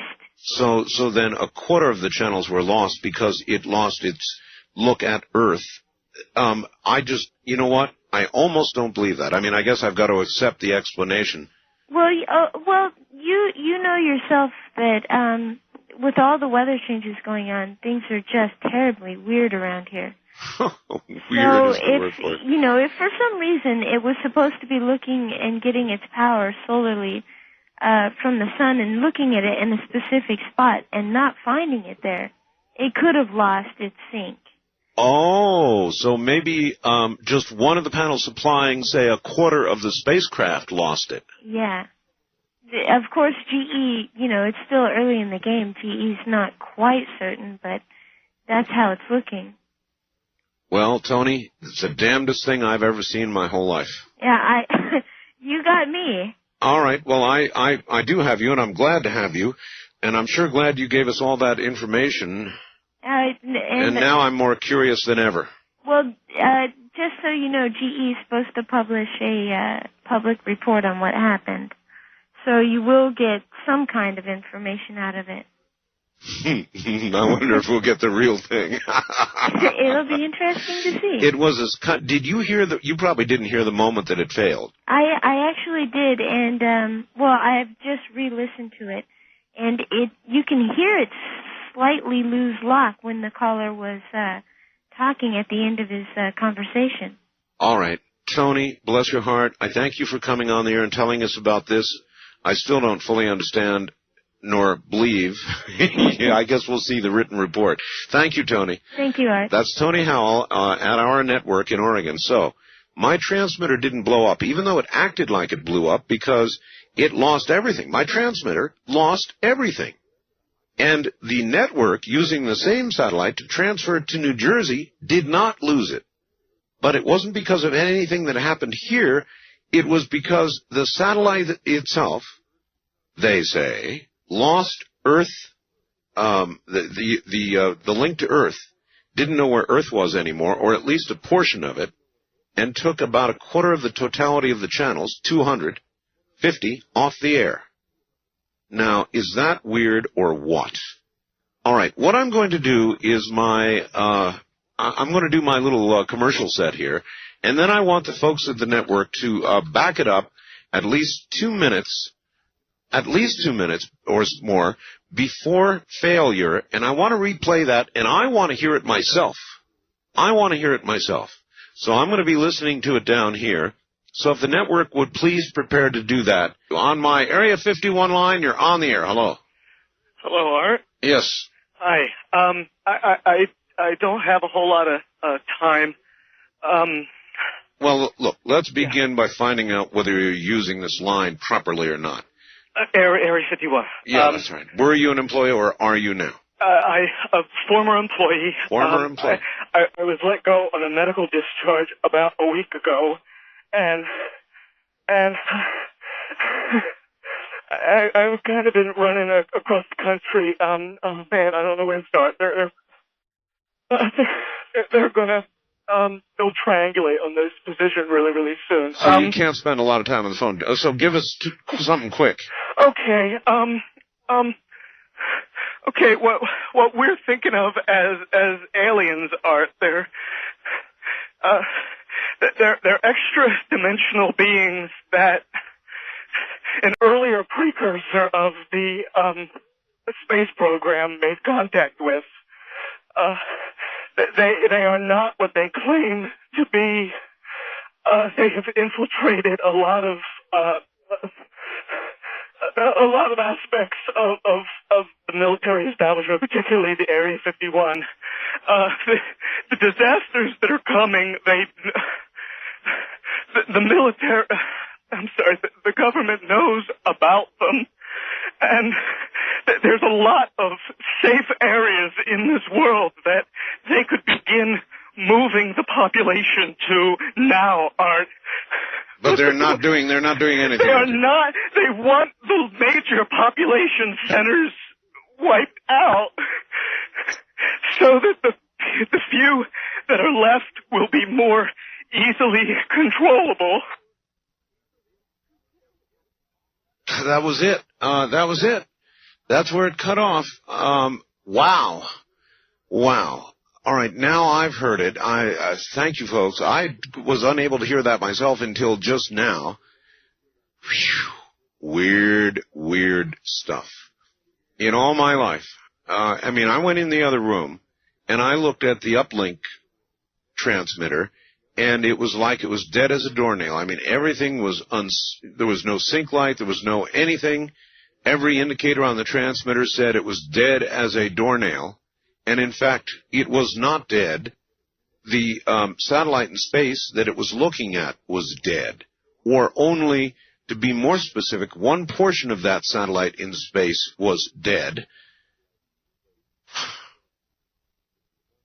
I don't know. This is one for the record books. On my Area 51 line, you're on the air. Hello. Yes, I'd like to follow up with the Area 51 contributions being given. Yes, please. Are you an employee or were you? Actually, in a separate field, but related.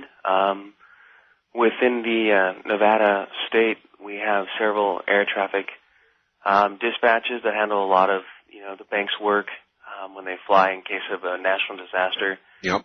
We're up and green-lighted to go ahead and make sure that people's money is safe and all the transactions are God in knows good hands. If there's a national emergency, the one thing we have to preserve is our financial structure, huh? Yeah, well, money makes the world go round. Yes, it does. Oh, no, I try not to preach that. Anyhow.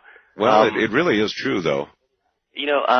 Absolutely. And it's a necessity, and, at one time it did pay my bills. I'm not in that field anymore. That's on account of personal problems, but in relation to being around certain facilities that would, handle any kind of incoming or outgoing dispatching of just, small light craft. We had an interesting cleaning service that would come in and collect every piece of hard copy transcript that we'd have print up in regards to weather charting, in regards to cleaning service. Absolutely.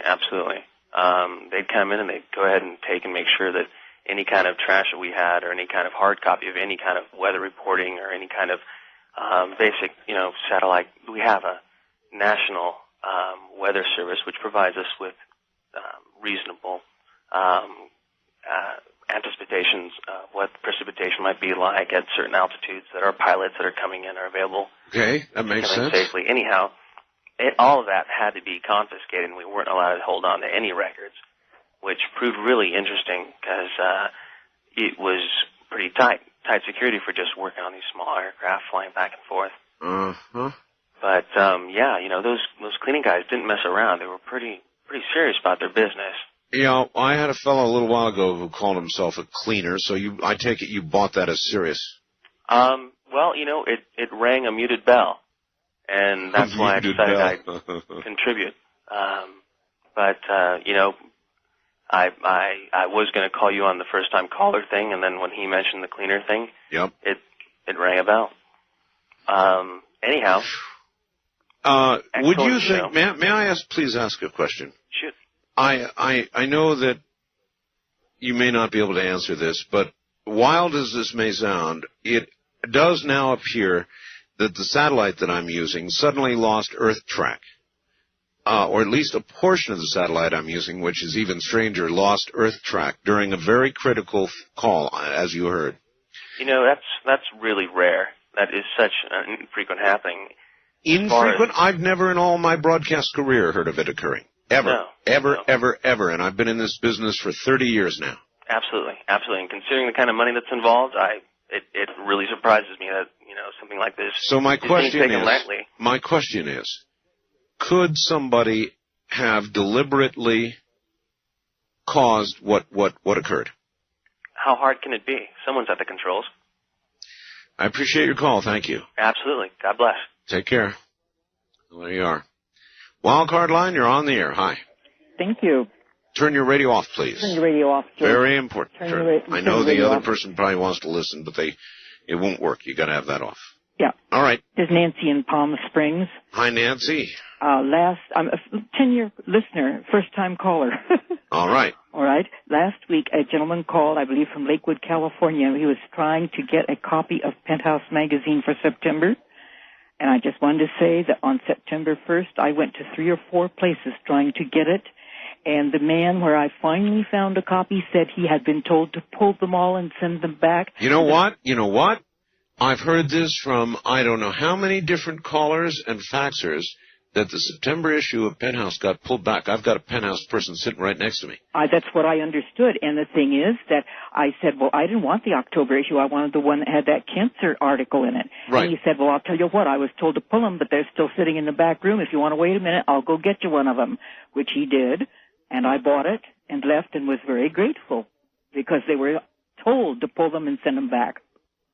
That's what the man told me at the All right. store. Look, I've got somebody from Penthouse here. I'll ask for you, all right?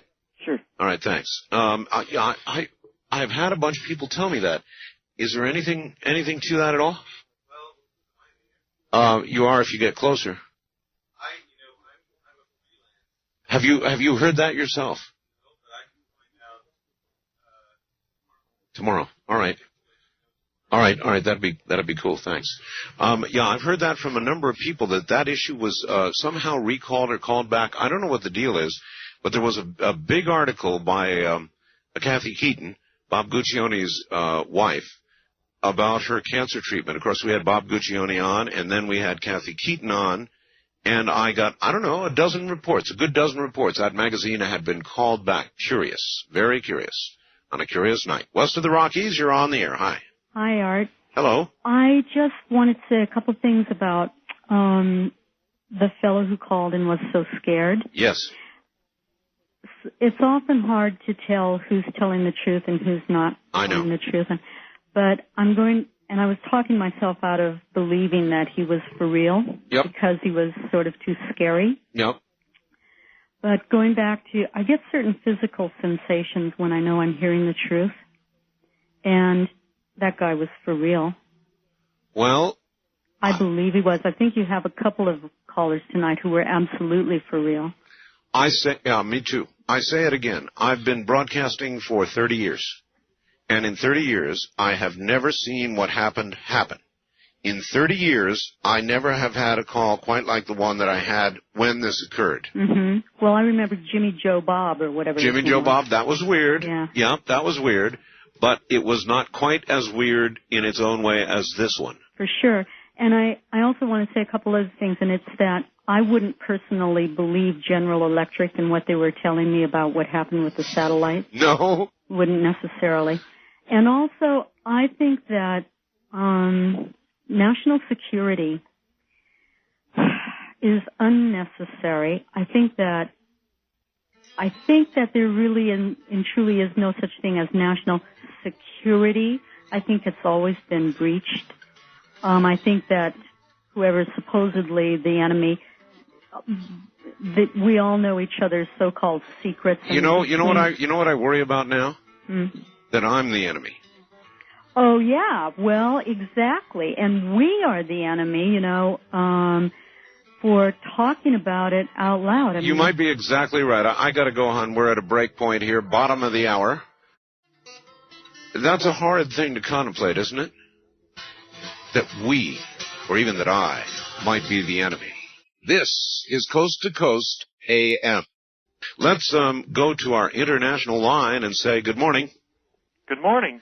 Who are you and where are you calling from? I'm going to use a alias of Bill. I'm calling from Tucson, Arizona. Bill, Tucson. Mm-hmm. How did you get on my international line? I don't know.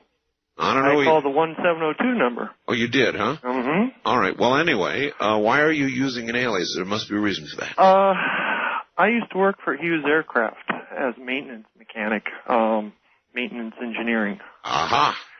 And a lot of the work at Area 51 comes out of Hughes Aircraft. You bet it does. And we worked with some equipment. I don't want to get real specific. By the way, just so you know... Fairly top secret equipment. Just so you know, sir, I'm a Hughes AML microwave school alumni myself. Okay. We used to have a piece of equipment we had a hell of a time shielding. And whatever hammered you, hammered Tucson.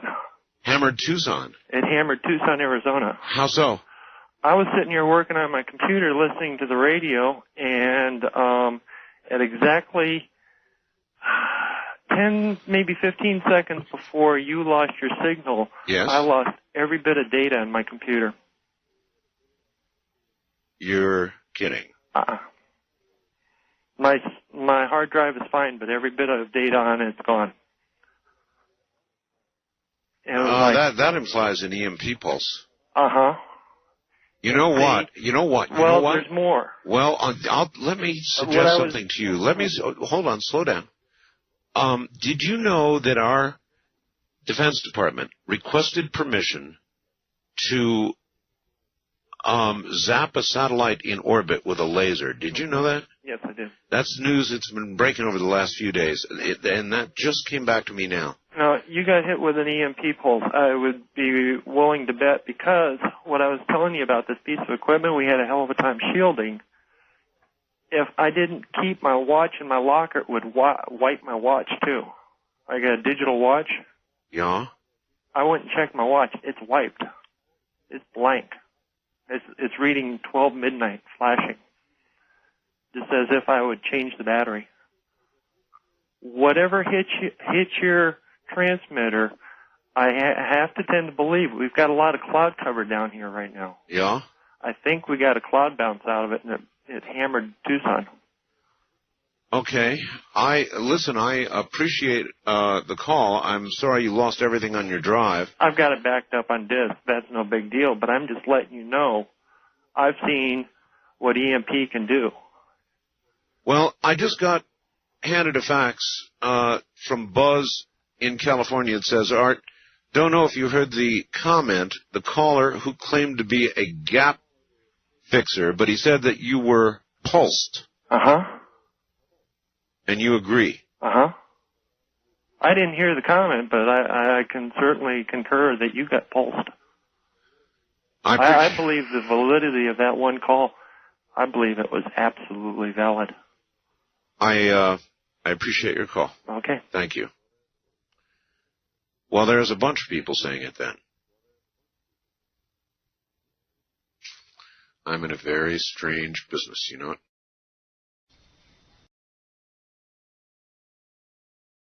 From the Kingdom of Nye, across the country, around the world, and throughout the universe, this is Coast to Coast AM with Art Bell on the CBC Radio Network. First time caller line. No. Area 51 line. You're on the air. Hello, Mr. Bell. Yes. How you doing? I'm a little stranged out. I know. Since you ask. I know. A lot of things have been happening out there today. Yeah. Yeah, well, some gaps have been fixed, and our streets are nice and clean. Some gaps have been fixed, and our streets are nice and clean. That's kind of cryptic. Mm-hmm. You mean it to be? Yeah. The situation was taken care of rather quickly, wouldn't you say so?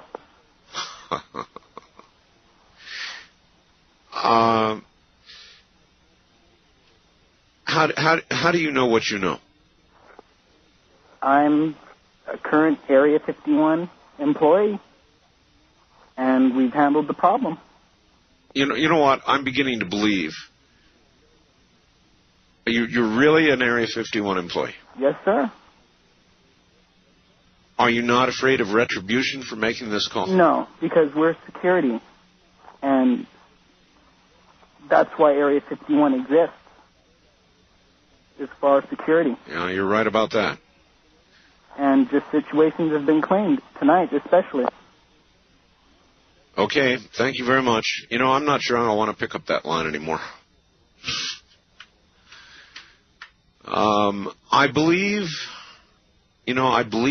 in coincidence. I really don't like jumping to some sort of conspiratorial answer for something that occurs automatically, but for this to occur at that particular moment, something that I've never seen occur in 30 years of broadcasting during a very specific moment, I find that coincidence way beyond any probability. And now I'm getting callers saying, yeah, it was pulsed. It was done to you. Huh. Huh. Strange life. East of the Rockies, you're on the air. Good morning. Yeah, hi, Art Bell? That's me. Yes, hi. This is Mike from New York. I'm calling because I recall a guest you had on several weeks ago who spoke of an incident occurring in Cheyenne Mountain, Wyoming. Yes, you're exactly right. What he said, to catch the audience who might not have heard that, right, is that there are a whole bunch of Cheyenne employees right, who decided to retire early, took their families, and moved to, I think he said, South America?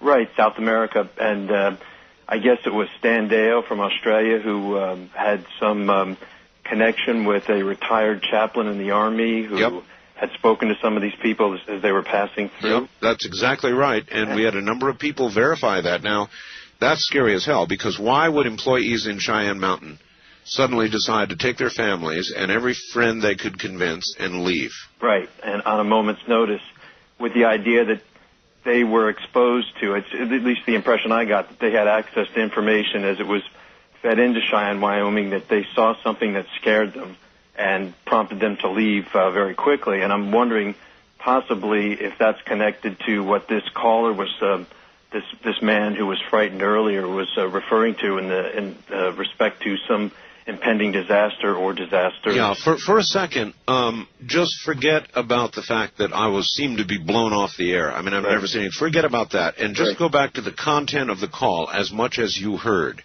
Yeah, well, it was strange. I mean, I'm a little nervous. I'm not used to speaking on the radio, but I didn't know what happened. I thought possibly that you had gotten off the air with him and was speaking to him, and you had cut the music on yourself because it sounded like he was starting to lose it, and you were, just trying to calm him down. And No, that call was completed. I mean, in the sense that I would say it went on probably another minute from that point, and then he screamed, and the connection terminated. And the scream was not recorded by your network in Oregon? No, because that's when we lost the satellite. Right. And I thought I was still on the air. I looked over, I saw my hotline from the network ringing. I picked it up, and they said, hey, we've lost you. Right. And what do you think prompted the scream? Could you hear anything in that 1 minute that the network where we could no longer hear him, but you still could? What did he say during that 1 minute interval? Do you recall? Or?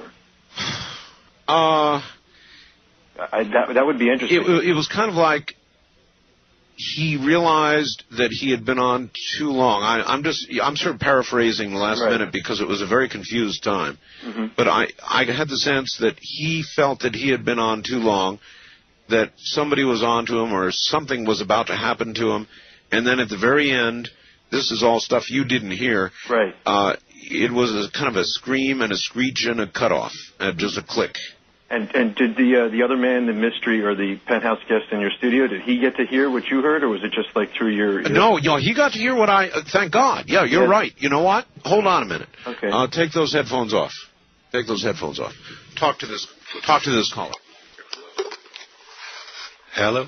Yeah, hi. I was wondering, did you got to hear that 1 minute interval of between when the network cut off and when the man screamed and hung up the phone, or was Well, actually, the call, what Art said is what happened. The call was completed, he screamed, and then the line went dead, and there was even another phone caller after that, I think an open line caller, and he was talking for a while, and it was during that call that I think Art realized that we weren't broadcasting. Right. No, I understand that. I was just getting at during that 1 minute, when Art replayed what the network had on tape, we got to hear the caller who was, disturbed, what he had to say until that instant when it was cut off for us. But you still got to hear another minute of that phone call. Yeah, it's hard to say how much more of that there was, but yeah, probably about a minute. About a minute. Mm-hmm.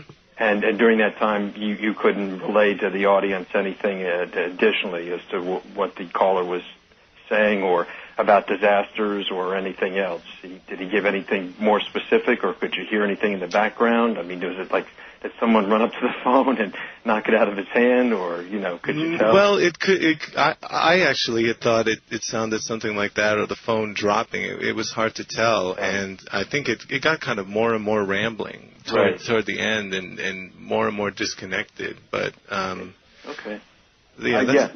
No, that's fine. I was just, as I was saying to Art, that he had a caller who several weeks ago mentioned a bunch of employees, or now former employees, of Cheyenne Mountain in Wyoming, which is connected with, I think, NORAD or SAC or something, and into which is fed all of the electronic and other intelligence information from around the world, vis-a-vis the federal government. And it's the impression I got, and I know some other people who listened that they got as well, was that these people saw something that scared the heck out of them, and it was something that they thought they could survive by leaving the country. Mm-hmm. And here this caller earlier, this disturbed man, is saying there are impending disasters which can be avoided. Mm-hmm. There are safe areas that you can go to, but the government or the people in power are not going to inform the average, citizen, the average American, of these things, because it's going to serve some purpose that they have.